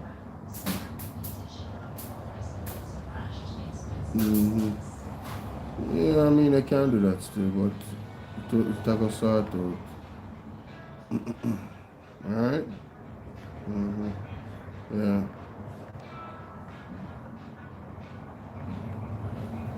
On both dates, mortgages were registered on the titles to National Commercial Bank, NCB, and Victoria Mutual Building Society, VMBS, respectively, each in the amount of $80 million, the records and the lawsuit show. The Registrar of Titles has since lodged caveats on all 4 titles to prevent improper. NCB.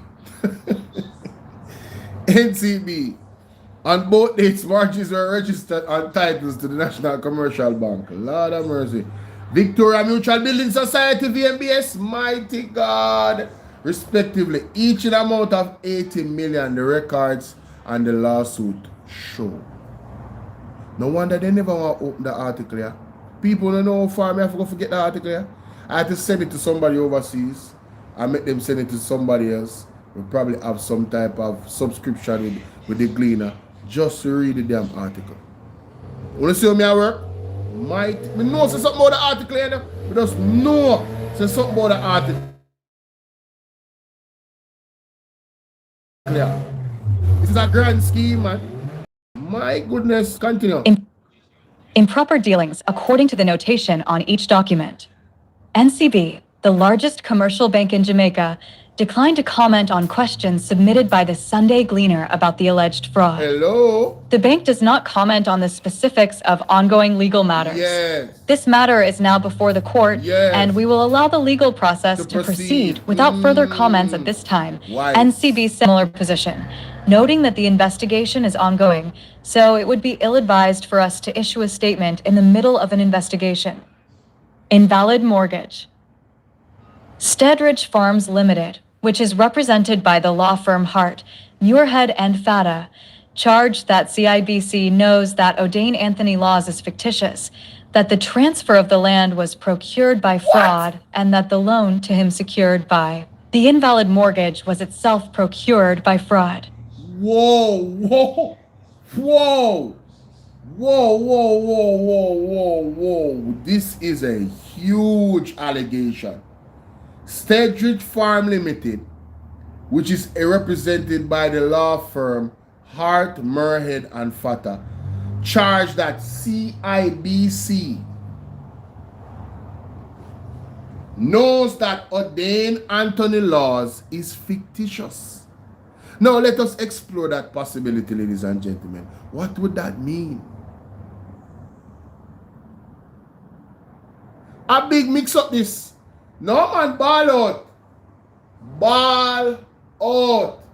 What? No, I'm going to send the article here to Mystic Sensation, making go investigate. And Mr. Wayne loan some of them people. Yo, this is massive, you know? This not small, you know?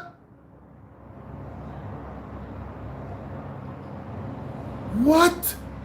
This is alleged that CIBC knows that O'Dane Anthony Laws, the individual, is fictitious. That the transfer of the land was procured by fraud, and that the loan to him secured by the invalid mortgage itself procured by fraud.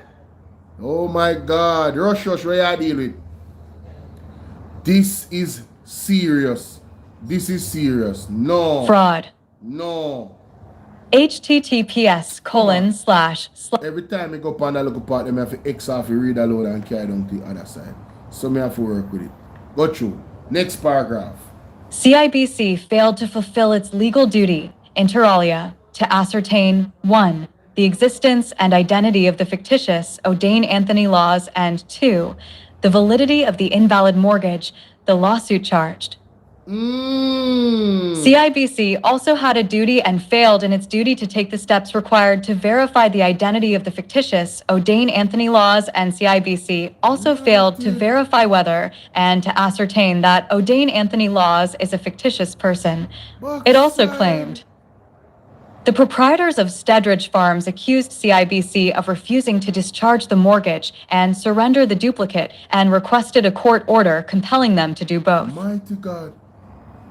The major organized crime and anti-corruption agency, which is investigating the alleged $600 million fraudulent scheme, said it operated for nearly 15 months, starting in January 2023, and is one of the most elaborate, complex, and brazen fraud cases we have seen to date.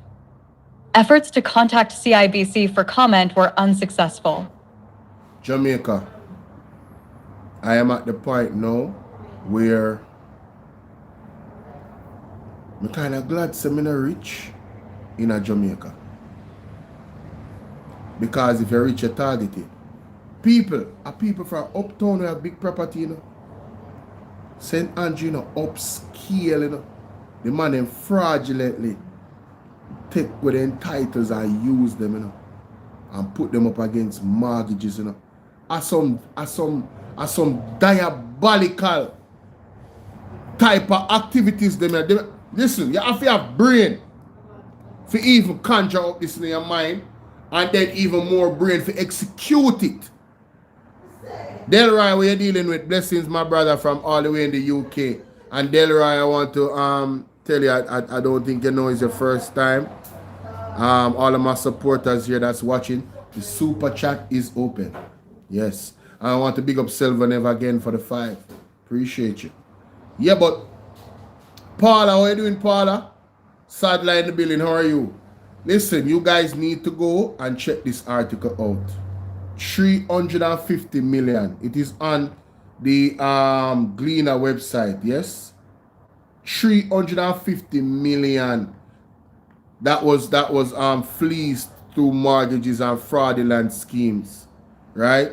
And the person that is on the identification that is a fictitious person. The person don't exist.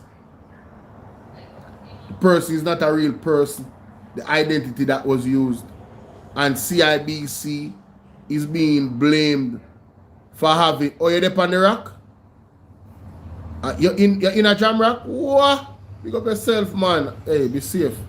Let me look for it. Let me look for the title.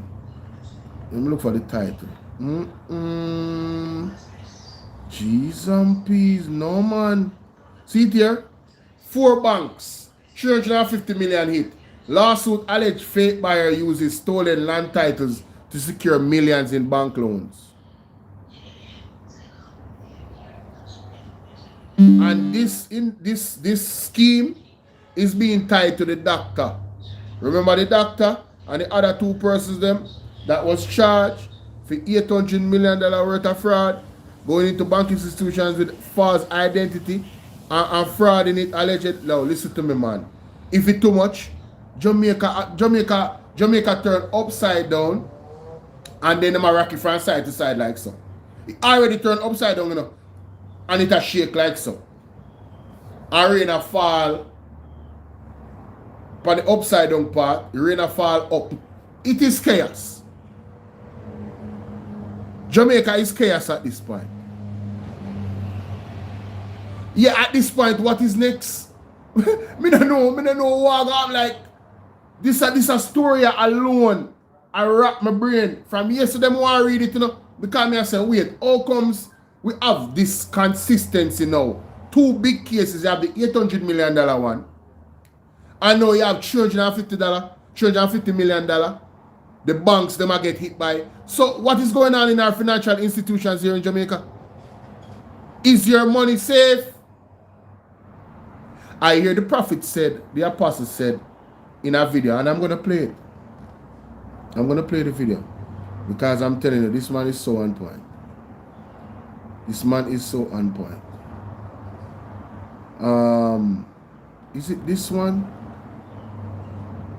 When him say, if you have some money put down. Are this someone there? War drums. And we have a number of ties with them, among other things. But then we have a number of our students and the many other international students were buildings,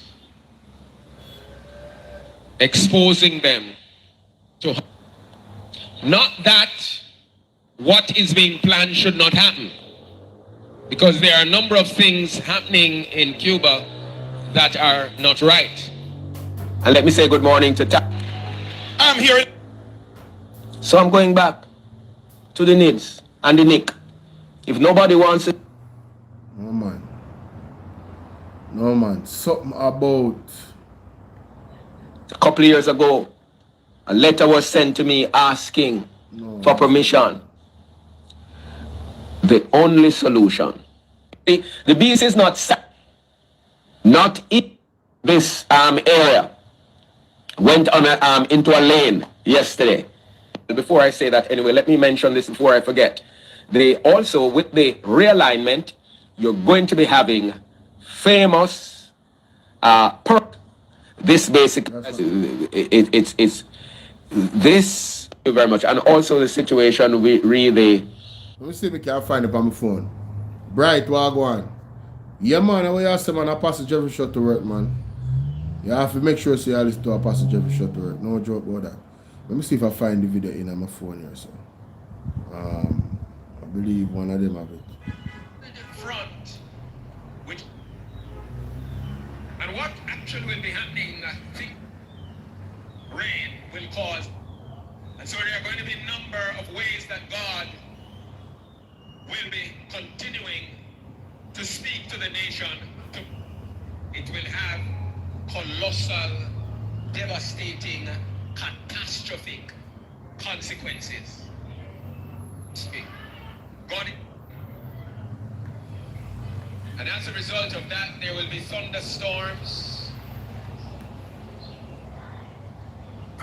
This warning was just a few This days is a before. word of have none of it. Cause a second disaster. Only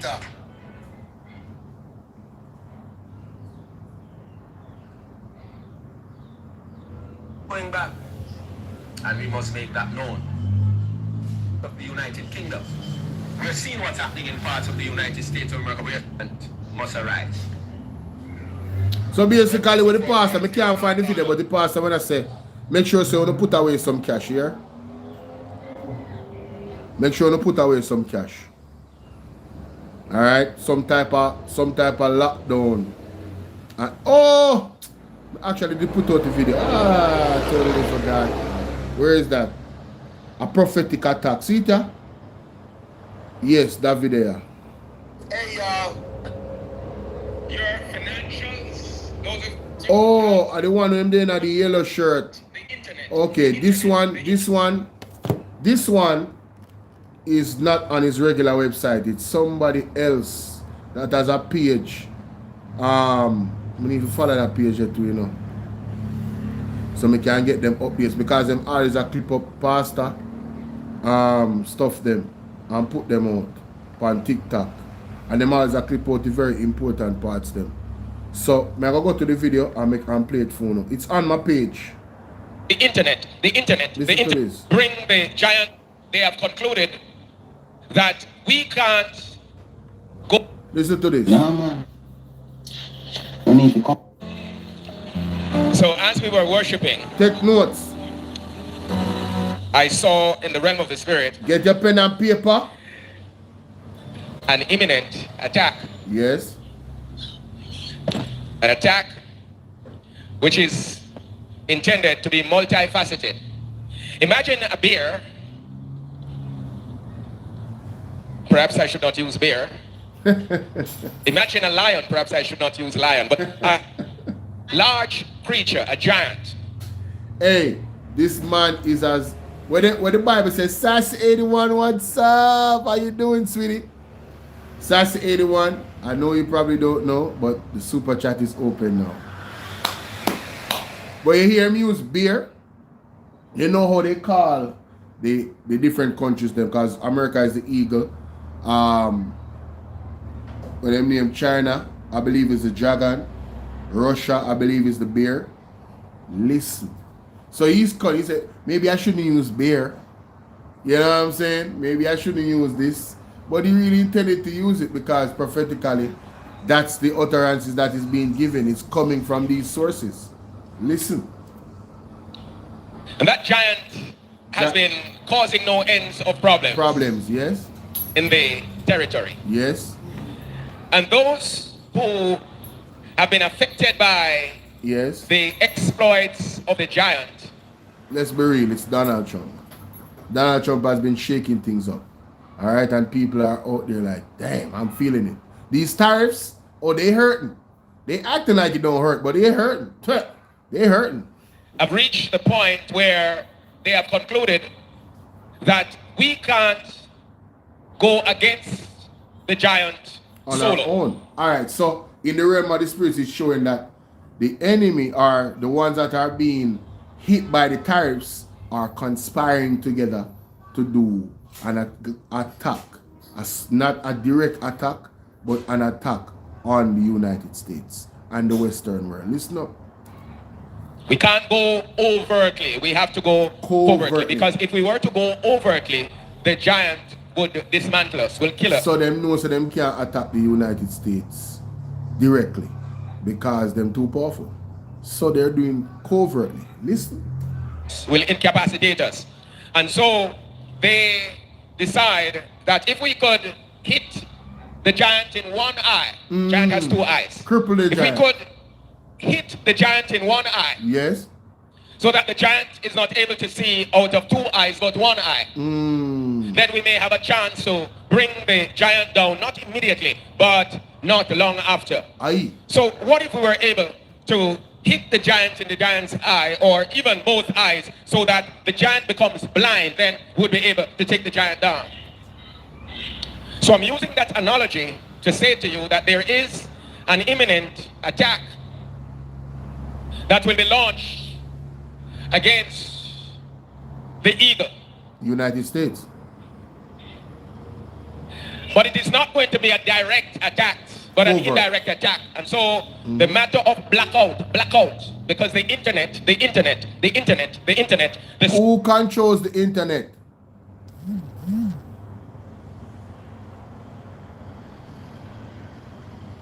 Super highway. Remember now, there are cables, yes, cables under the ocean. Many thousands, millions of meters of cable under the ocean floor. There also are satellites that are there. And so I'm hearing a cyber attack. And it will be sudden. Sudden. As 9/11 was sudden, so will be the series of cyber attacks. And it will cause blackouts globally.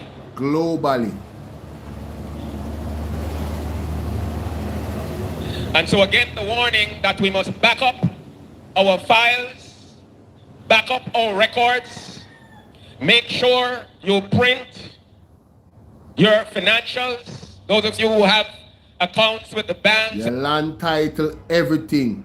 Print out on the financials, ladies and gentlemen.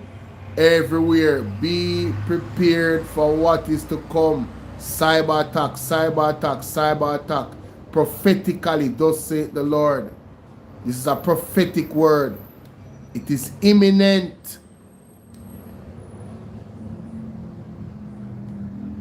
And financial institutions, churches involved. I am telling you that when that blackout happens, it is going to be very difficult for you to prove that you had assets or savings or investments, because those who are holding your investments and savings now, they really are not for you. They are not for us. They are operatives of the beast, and the beast is determined to effect what is called a global reset. Yes. And with this global reset would come the digital currency. Yes. And the only way that the digital currency can become global and the nations will accept it is if their financial systems collapse. Yes.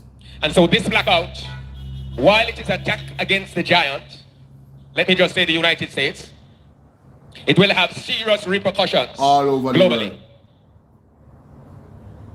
Yeah. The attack against Venezuela and the removal of the president has now hastened the plot. The plot has now intensified. You hear that? And so this year is going to be a significant year, blackouts. Yes. But the problem is it is going to be sudden. It will affect cell phones. Those of you who like cell phone and you think you can't live without it. Hey. It will affect telecommunication.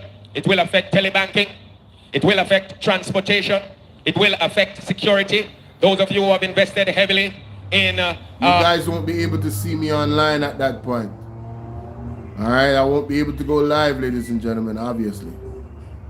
IT solutions to protect your businesses and property and so on. You're going to be finding that those systems will not work when that blackout would occur. I'm also encouraging you, as I see, yes, in the realm of the spirit, many people queuing up at banks, queuing up at ATM, trying to get money at last minute, and there will be no money. No money. You hear that, Jamaica? And it will cause chaos. So ensure you put aside at least 1 week to 2 weeks. Keep them coming. Keep them coming, guys. Of cash. And I'm not saying you have a whole heap of money, but make sure you have some cash put aside. Make sure. Don't depend on the debit card. No.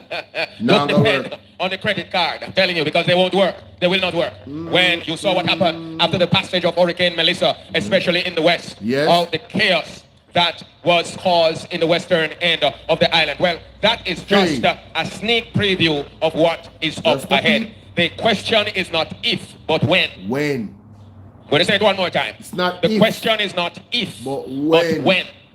So those of you who like the convenience of the card, be it the debit card and the credit card and so on and so forth, you had better make sure you begin to put aside some cash here and there for when that time comes, because it is going to be chaos globally. You're going to want to buy something, and you will have no money if you do not put away. Also, put aside basic food items. Yes, ensure that you have supplies that can last you up to a week. Yes, that? And of course, be prepared. And I want to shout out to Karen. I don't know if she's watching. Karen, big up herself. Prophetess. Karen, I tell me from last year, Bolo, store water, store up your food. She's seen her in my spirit. Something is coming. You understand? Yeah, man. No look a joke, man. Hello? Share with your neighbors as one hand washes the other, and when you share what you have will multiply, will last longer. So you need to put aside something, food items, non-perishables. Keep doing it, because there is an imminent blackout. Word to the wise is sufficient. Let me get it. Yes, so I'm going back. Yes, ma'am. Thank you.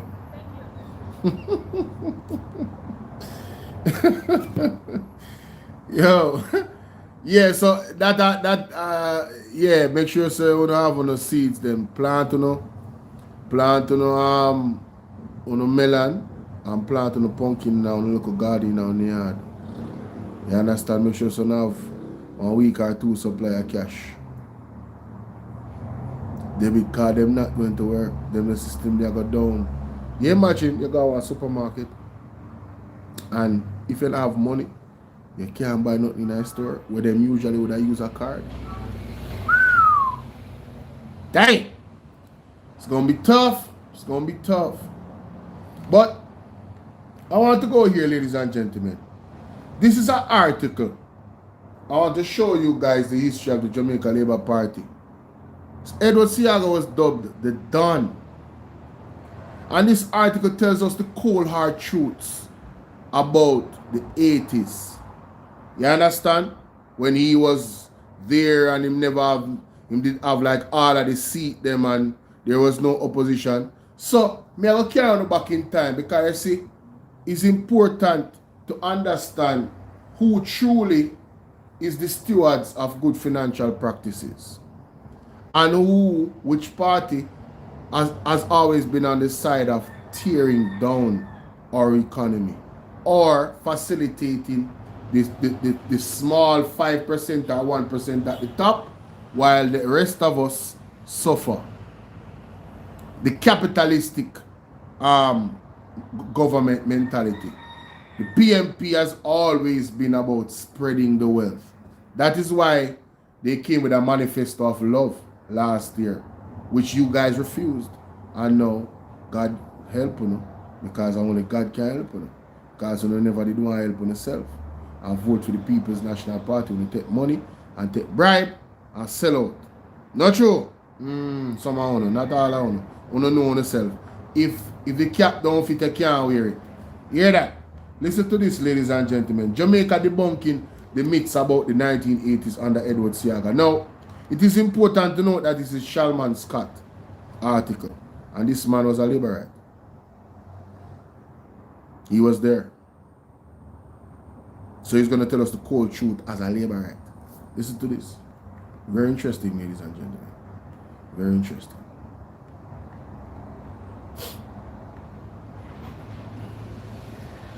Jamaica's economic management has taken a turn in fairly recent times and is returning to the very scenario that we have longed past in the 1980s, with all its compelling lessons, pains, and unprecedented pressures on our citizens. Now, ladies and gentlemen, it's important to note that this article was released June 2022. So that means it's a Labour Party under, at the time, that is same Labour Party running the country. And what was the first statement made? Jamaica's economy management has taken a turn in fairly recent times and is returning to the very scenario that we long passed in the 1980s with all the compelling lessons, pains, and unprecedented pressures on our citizens, we the people. Listen. So now the context now. Follow me. Let's continue. Citizens. For the benefit of our young people and those who have forgotten that period, I will do a brief revisit so that there is greater clarity about what happened under Prime Minister Edward Seaga and the Jamaica Labour Party. Aye. This article is not a Get Eddie Seaga exercise, but a continuation of my attempt to purge our social, cultural, economic, and political history of lies, half-truths, omissions, embellishments, and the general dishonesty so commonplace in the reportage and recording of this history. So, Mr. Shalman Scott is saying, I'm not attacking Edward Seaga. I'm merely setting the record straight and speaking the truth. Because we're tired of the lies, we're tired of the half-truths, the omission, the embellishments, the general dishonesty by members of the government in regards to what truly happened and how it happened and the mismanagements and all of these things. So let's continue. History. In short, too much of our history, oral or written, simply lacks integrity, and the political period of the 1980s is no exception. Mighty God. Shalman Scott, I feel quite justified in writing about the facts of the period referenced, as I recall and saw it. I do so dispassionately and objectively. So, this man saw it, you know. Nobody now tell him, Wagwan Odin, he's telling you what he saw at the time he lived it. Was the first mayor of the city of Montego Bay, JLP councillor for 13 consecutive years for the Rose Hall division in the parish of St. James. So this man was a JLP councillor for 13 consecutive years. This is the definition of coming from the horse's mouth, ladies and gentlemen. The definition. Listen to this. Of St. James. I was also regional supervisor, Western Jamaica and Ocho Rios, for the Bustamante Industrial Trade Union and that union's spokesman on tourism. In addition, I was lecturer in Caribbean Trade Union History at the University of the West Indies School for Continuing Studies, Western Jamaica, the Jamaica Maritime Institute, and the Jamaica Tourist Board Visitor Information Section, Montego Bay Area. I was also visiting lecturer in the History and Social Science Department at Northern Caribbean University, Mandeville, Manchester. Later on, I was host of the RJR program aired from Montego Bay called The Western Response, produced by veteran journalist and broadcaster Marlene Stevenson Daly. I have been a political analyst for multiple media platforms for over 33 years here in Jamaica and occasionally for the British Broadcasting Corporation, BBC Radio. I've also been a retired businessman in tourism since 2006. All this to most humbly make the point that I was, and have indeed been in the thick of things from back then, and that I have always loved my country and its people who have done so much for me, even as I make my small contribution to it. And so I am continually grateful. That is why I write particularly for succeeding generations, including my own dear grandchildren. What I've been hearing about this period of the 1980s and the impression that the narrative conveys is not only a steep stretching of the truth of what transpired, but the misleading of the young people in particular is of concern to me, and therefore I am compelled to act. Eddie Sega's total political life did not begin and end with this period of the 1980s. While that period is the focus of this article, overall, there are some positives to Sega's political life, which have been amply recorded in many places, including works such as the production of books by him. Considered by some to be a bright man, Sega has played no small role in the institutional building of this nation, and I admire him for not being a politician who sought to feather his political nest financially as far as it appears. Some people would trust him to keep their dollar. But he also was far from being a saint, and that side of his personality, political activities and utterances continued to make some people feel uncomfortable, and his tit-for-tat policy made others cringed. To now hear all the nonsense being peddled about the period of the 1980s just won't cut it, and I will not allow the purveyors of the rubbish to have a field day uninterrupted, and taking more than a cruel advantage of those who have forgotten, those who are too young to recall, and those who were born after this period. This article is dedicated to them especially as my contribution to their clarity relative to our political history in particular. It is not intended to be an anti-Sega article, but historical facts about a specific time in our political journey as a nation. This period within the context of the history of the international economy was called the Second Gilded Period. The First Gilded Period was known as the Great Depression of 1929. The Second Gilded Period manifests itself in the form of an international debt crisis, with a universal political response of structural adjustment in the form of reconfiguration of the economies of less developed and underdeveloped economies particularly. The response from the World Bank, the International Monetary Fund, and the Paris Club was debt rescheduling, restructuring, and debt forgiveness. The finance minister of Mexico in 1982 announced that Mexico would unilaterally reschedule its debt in the first flagging of the enormity of the crisis. The two oil price shocks of the previous decade, coupled with the program of economic destabilization, which incorporated the flight of capital and massive closure of business and loss of jobs, created monumental damages to the tune of some 30% loss of the GDP of the Jamaican economy. By 1976, the BOJ ran out of reserves, reflecting a negative balance, which lasted for the next 20 years, ending in 1996. This is the hand that Sega was dealt, and which he enthusiastically shuffled the deck as the paramount local political agent of the process of destabilization. Any claim, therefore, that the 1980s was a period of progress is one of aggravated dishonesty. Wow. Externally, there were serious... Hear that? Any attempt to call the 1980s a period of progress is an aggravated dishonesty. Mighty God. Joy Barnes, how you doing? Welcome, welcome, welcome. Do remember, ladies and gentlemen, in case you don't know, let me tell you that the super chat is now available on the platform on Bolo VNR 2.0. Alright? So you guys are able to super chat if you so please. Aggravated dishonesty. Externally, there were serious tensions. serious tensions in the world. These included the Iranian Revolution of 1979, the Iraq-Iran War of 1980 to 88, the continuing conflict and tension associated with the Arab/Israeli war in the previous decade, which precipitated contortions and distortions, and the reconfiguration on and of the structure of the Jamaican economy in the 1980s. Siga lost control and became more of a reactive functionary rather than a proactive and transformational leader. He responded. Whoa. Isn't that the blueprint that Andrew Holness is following right now? Isn't Andrew Holness a reactive leader and not a proactive one? Where's the lie? Him learn from him daddy. Him learn from him daddy. Him learn from him father, ladies and gentlemen. Responded to the Siga lost control and became more of a reactive functionary rather than a proactive and transformational leader. He responded to the challenges of the crises with abrasiveness, insults, and threats against the Jamaican people.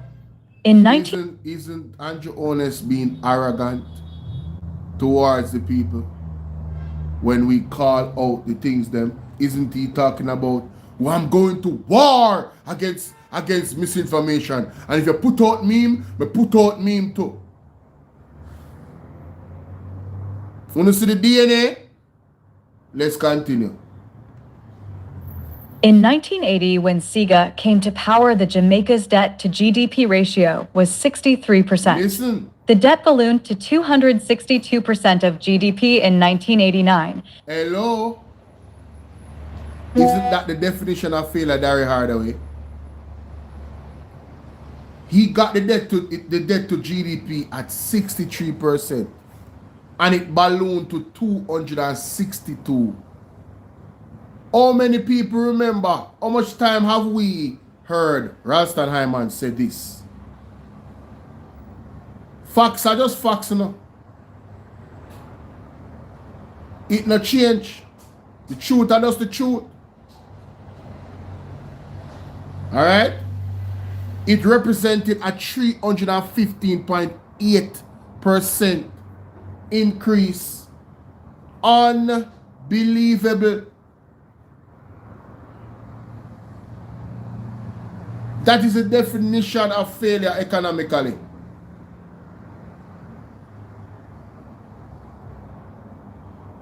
Let's play that again.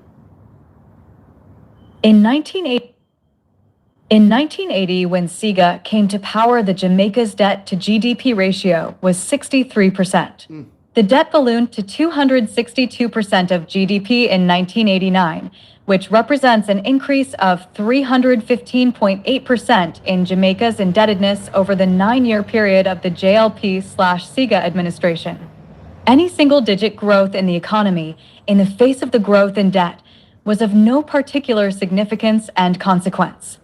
It must be noted that the source of the minimal growth over the period was primarily due to a reduction in oil price in 1986 and beyond. Any single-digit growth in the economy in the face of the growth in debt was no particular significance, right, or consequence. It must be noted that the source of the minimal growth over the period was primarily due to the reduction in oil prices in 1986.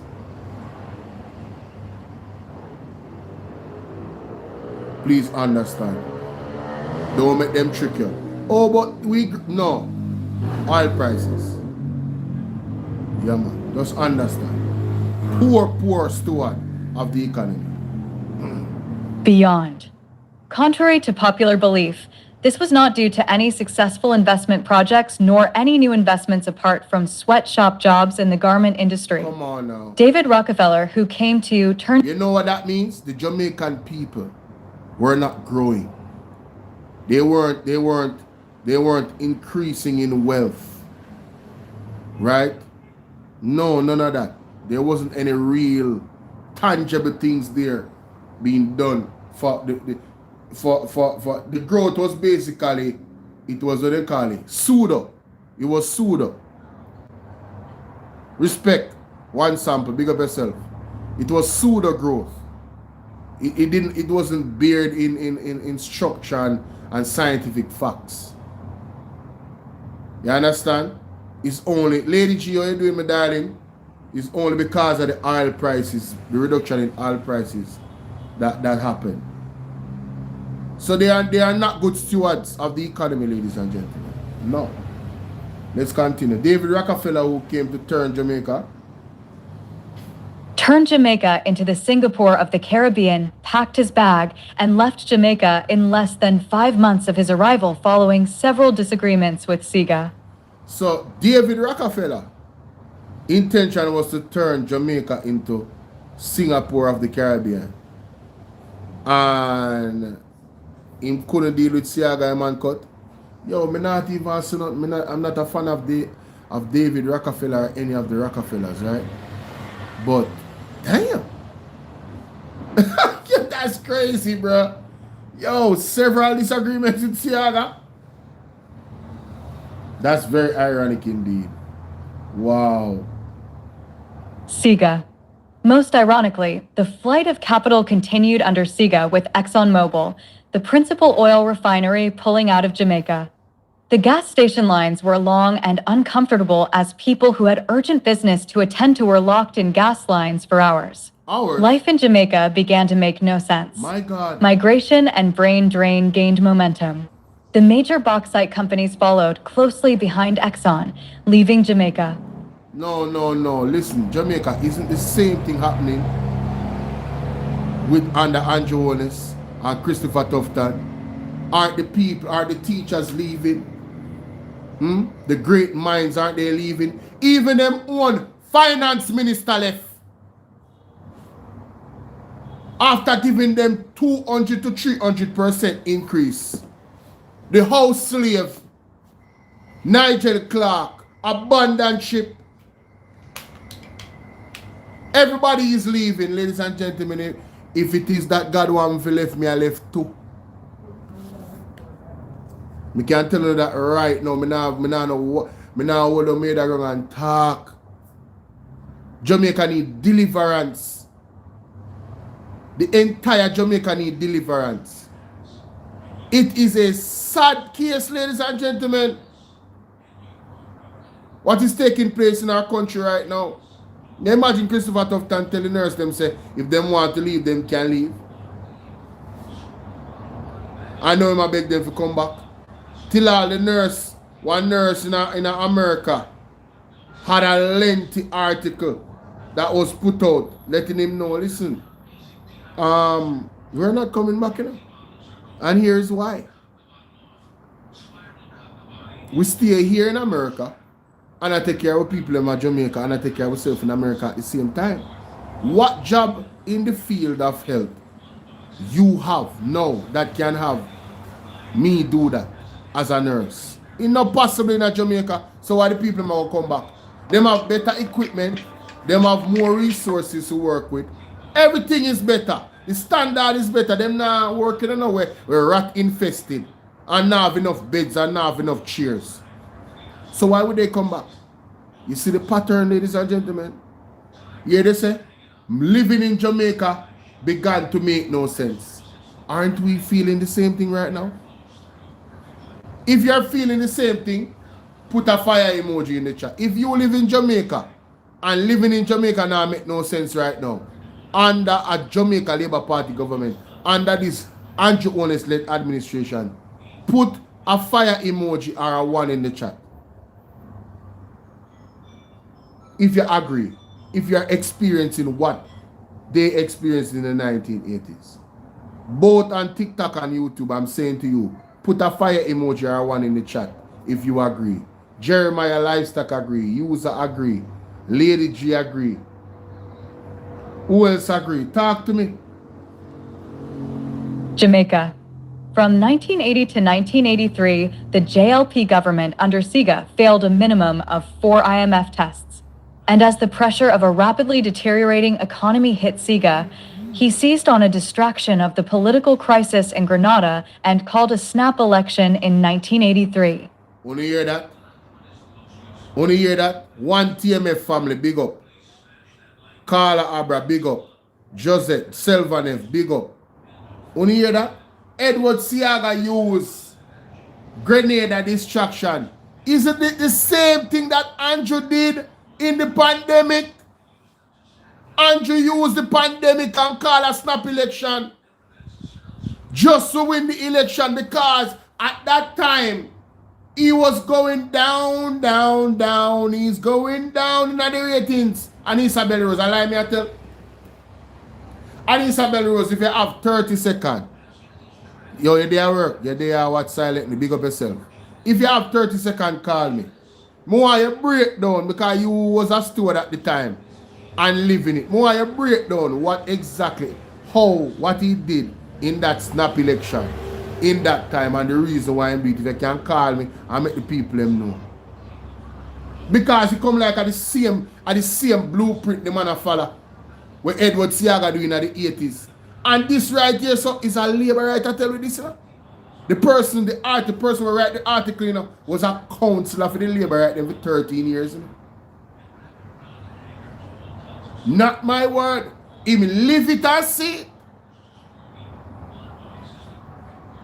Right? And this article was released June 2022. So him see, can the big up yourself.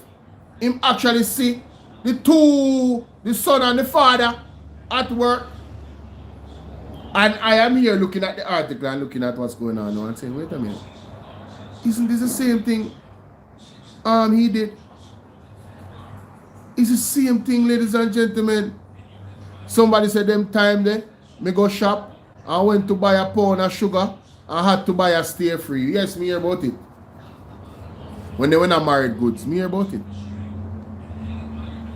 In 1983, the PNP did not contest, and so the JLP had all 60 seats in the parliament and 21 in the Senate. With no opposition in Parliament, Siga began to indiscriminately wield his axe.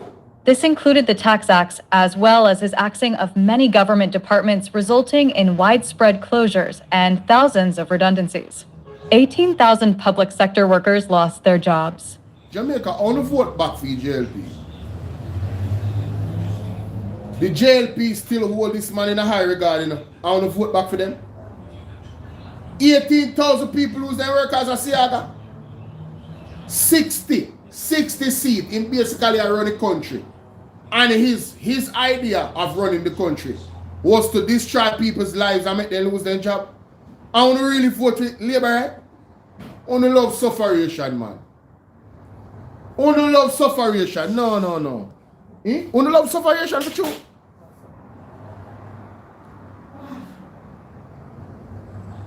No, sir. We can't believe this. We can't believe this. Jobs. He dismantled the structure of the local government system, leaving the parish councils with the singular responsibility of managing markets and cemeteries bereft of funds.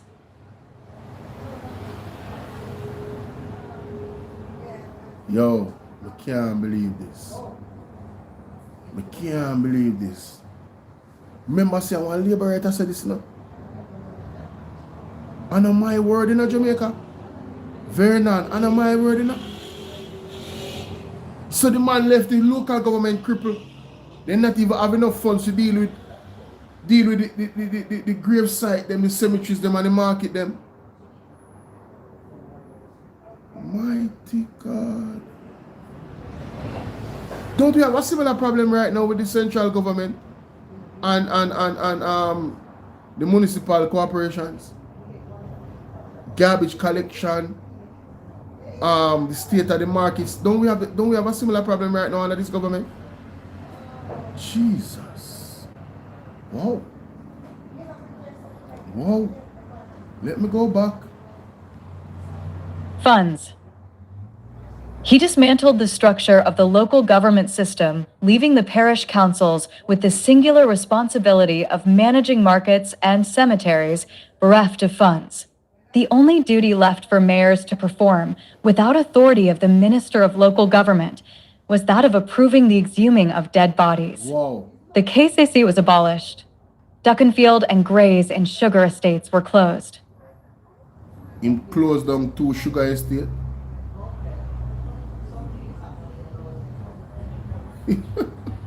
Wasn't that one of the prime sources of our economy at that time? Sugar production. Wow. The KSAC was abolished.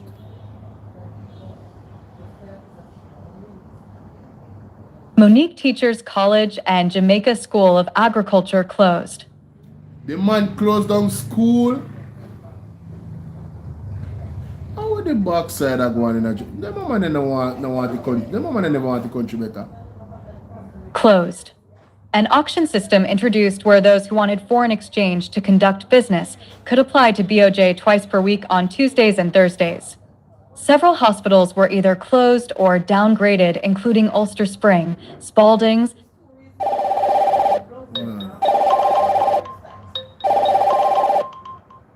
Yeah, hello? Hello? Hello? Yeah, hear me? Yeah, be live. Hey, listen up, man. See, I got match up the JOS same time, you know. You mash up what? I dismantle JOS same time. I didn't have them same period in destroy JOS, you know. JOS, what's that? Jamaica Army Bus Service. We used to have a bus service in Kingston. Oh. He mash up JOS. He mash up everything towards the hospital. Towards most of the hospital.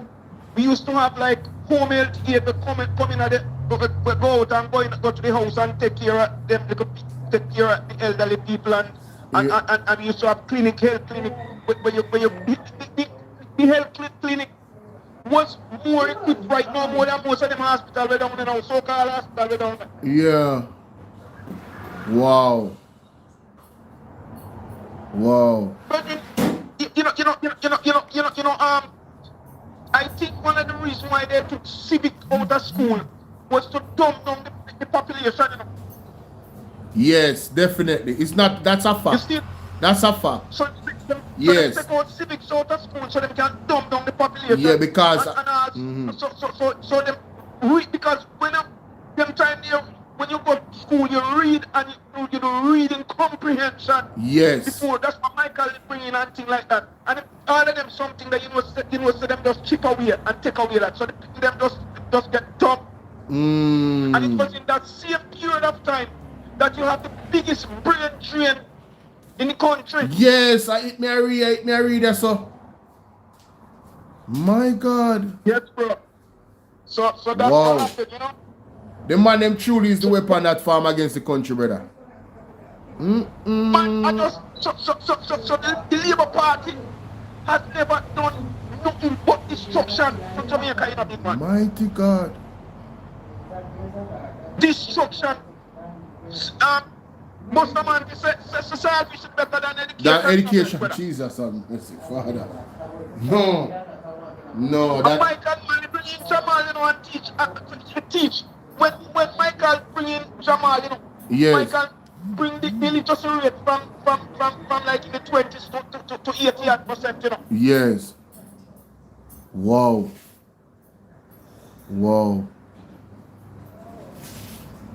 These people don't have nothing. They not have nothing in they don't think about nation building and things like that. Yes. They not deal with that.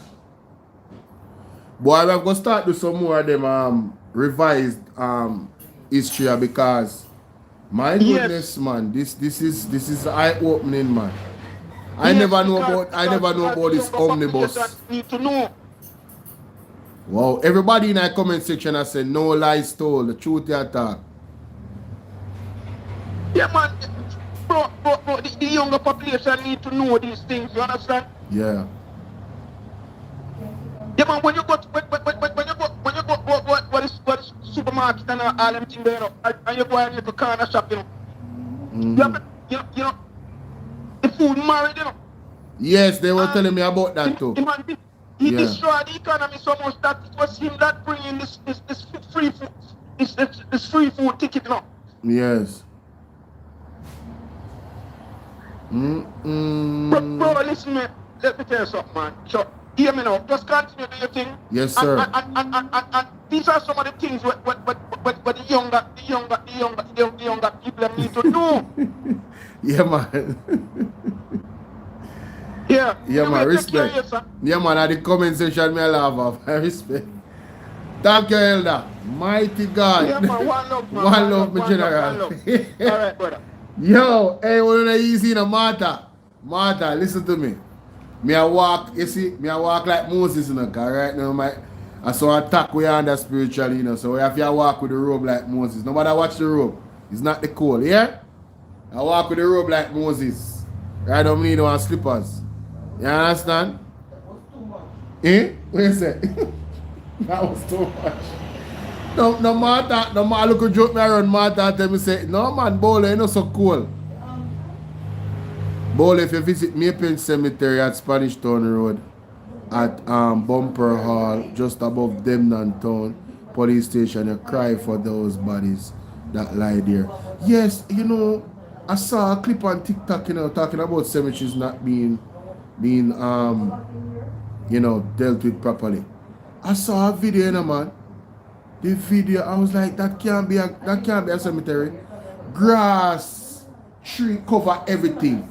You can't see the grave them. You can't even see the tile. Everything covered. Disgrace, man. Disgraceful.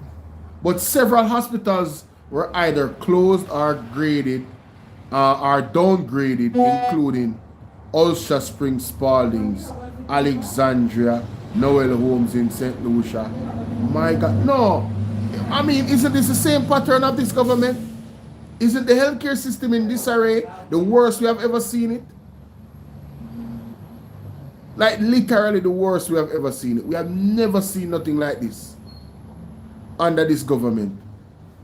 It's not even, them can't even argue that. Them say them spend the most money. And I'm wondering why they said it. Because it actually makes them look bad. You're spending the most money, but we're getting the poorest result.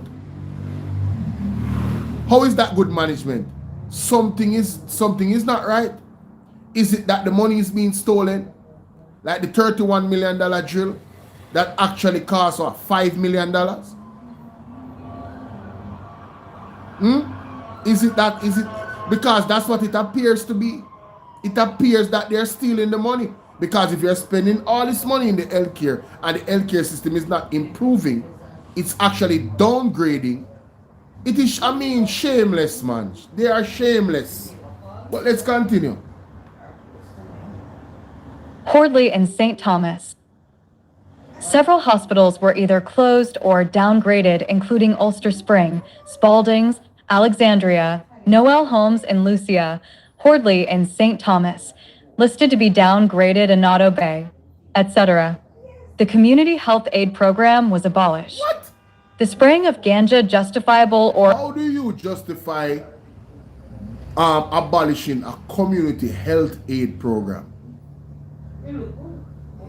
It come like you man they want people sick and dead off. Oh, what the hell? No man. No. Edward Siaga na go on bad.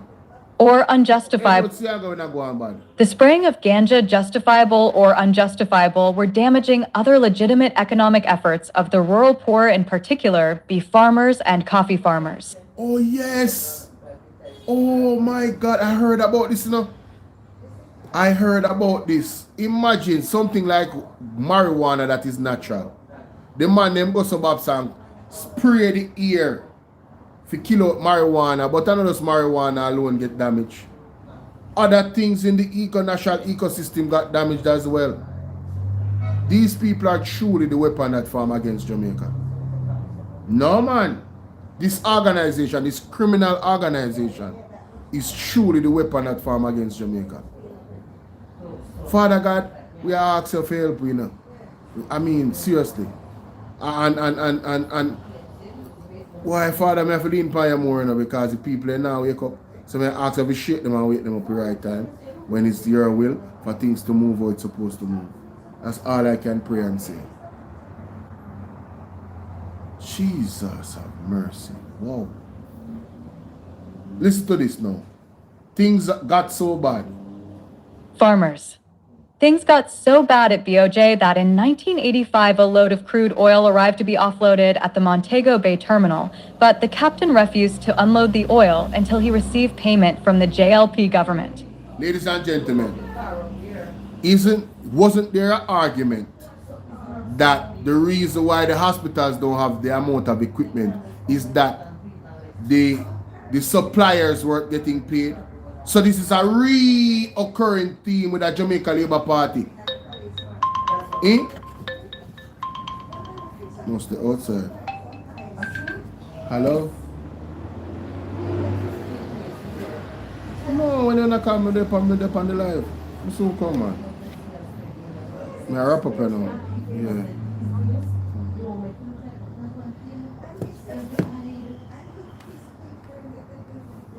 Yeah, so it's a reoccurring theme with the Jamaica Labour Party.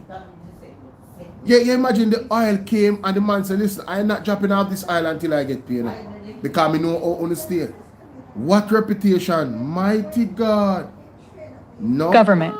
Hugh Hart, as Minister of Tourism and Energy during that time, had to quickly gather up, with the help of the police, US dollar donations from private businessmen in MO Bay to pay for the crude oil. After a successful effort of the JLP government begging private citizens to pay its oil bill, the BOJ was able to pay the cargo ship captain his money. He unloaded the crude oil and left Jamaica's shores. One of the manifestations of the policies of SIGA in the Oh, listen. Yo, JLP government begged private citizens to pay for the oil. The BOJ was able to pay the cargo ship captain his money. What a crying shame. What a crying shame, Cheryl. No, man. 1980s was the dramatic increase of the flow of people on the streets selling for survival. These were the victims of downsizing and right-sizing program gleefully pursued by SIGA. So Edward Siaga was the catalyst in governance that caused Higglers to be on the street. And now the same JLP government, the most Higglers is being removed off the street. The man, they mash up the country, brother. No, sir. No, sir. SIGA. No, the sir. misery index rose exponentially, and in the 1989 elections, SIGA and the JLP lost 45 out of the 60 parliamentary seats, and 4 years later, the JLP lost 7 more in the elections of 1993. This represents a total of 52 seats within 4 years after being in power for the 9 years leading up to the 1989 elections. Jamaica. The ongoing attempt to pass off them look at young people here, they come like say on want on own time a sufferation if you know say on enough to vote back for JLP again. You come like say that on the need. So here we go on. Uno get it. From 2016 till now, uno get phone sufferation like what people in the 80s they get. So I hope uno learn. And I hope we have to revisit this no time in our near history where this government ever get a chance for being a power again. Mighty God. No man, them terrible man. The ongoing attempt to pass off the 1980s. Off the 1980s as anything but an ugly and painful period for the Jamaican people is tantamount to the GG being given a throne speech to read in 2011 by the then JLP government that the economy has fully recovered.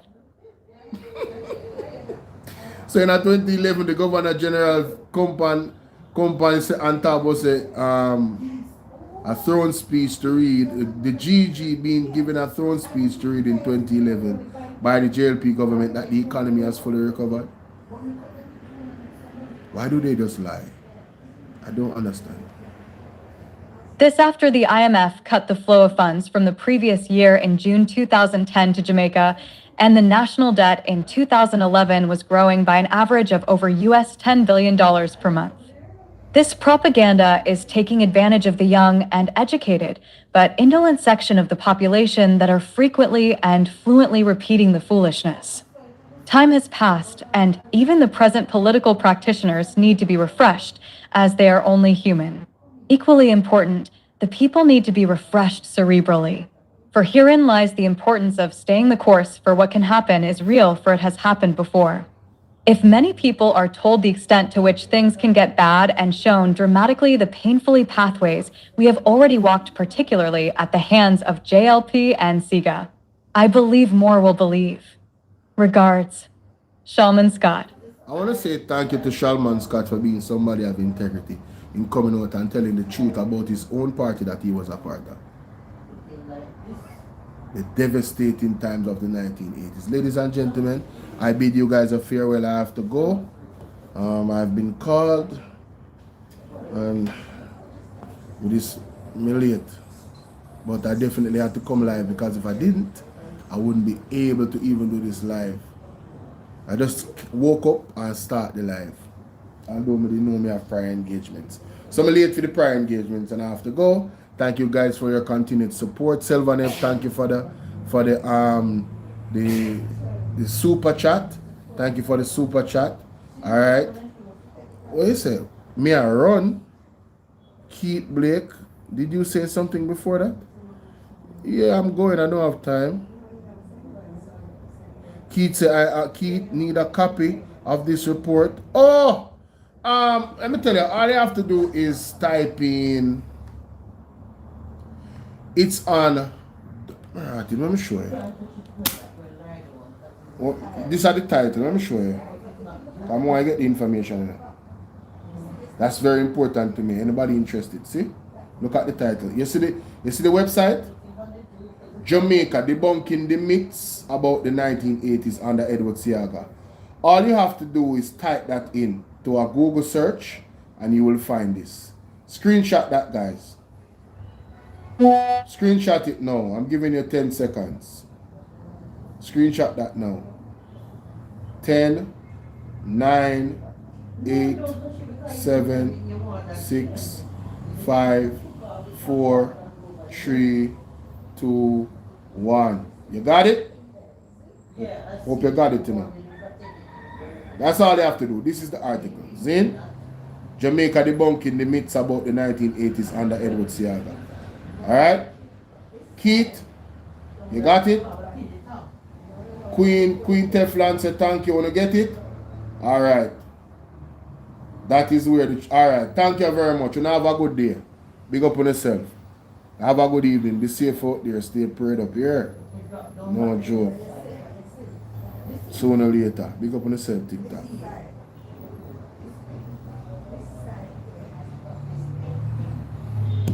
Alright, YouTube. Bless you guys. See you guys later. Bye.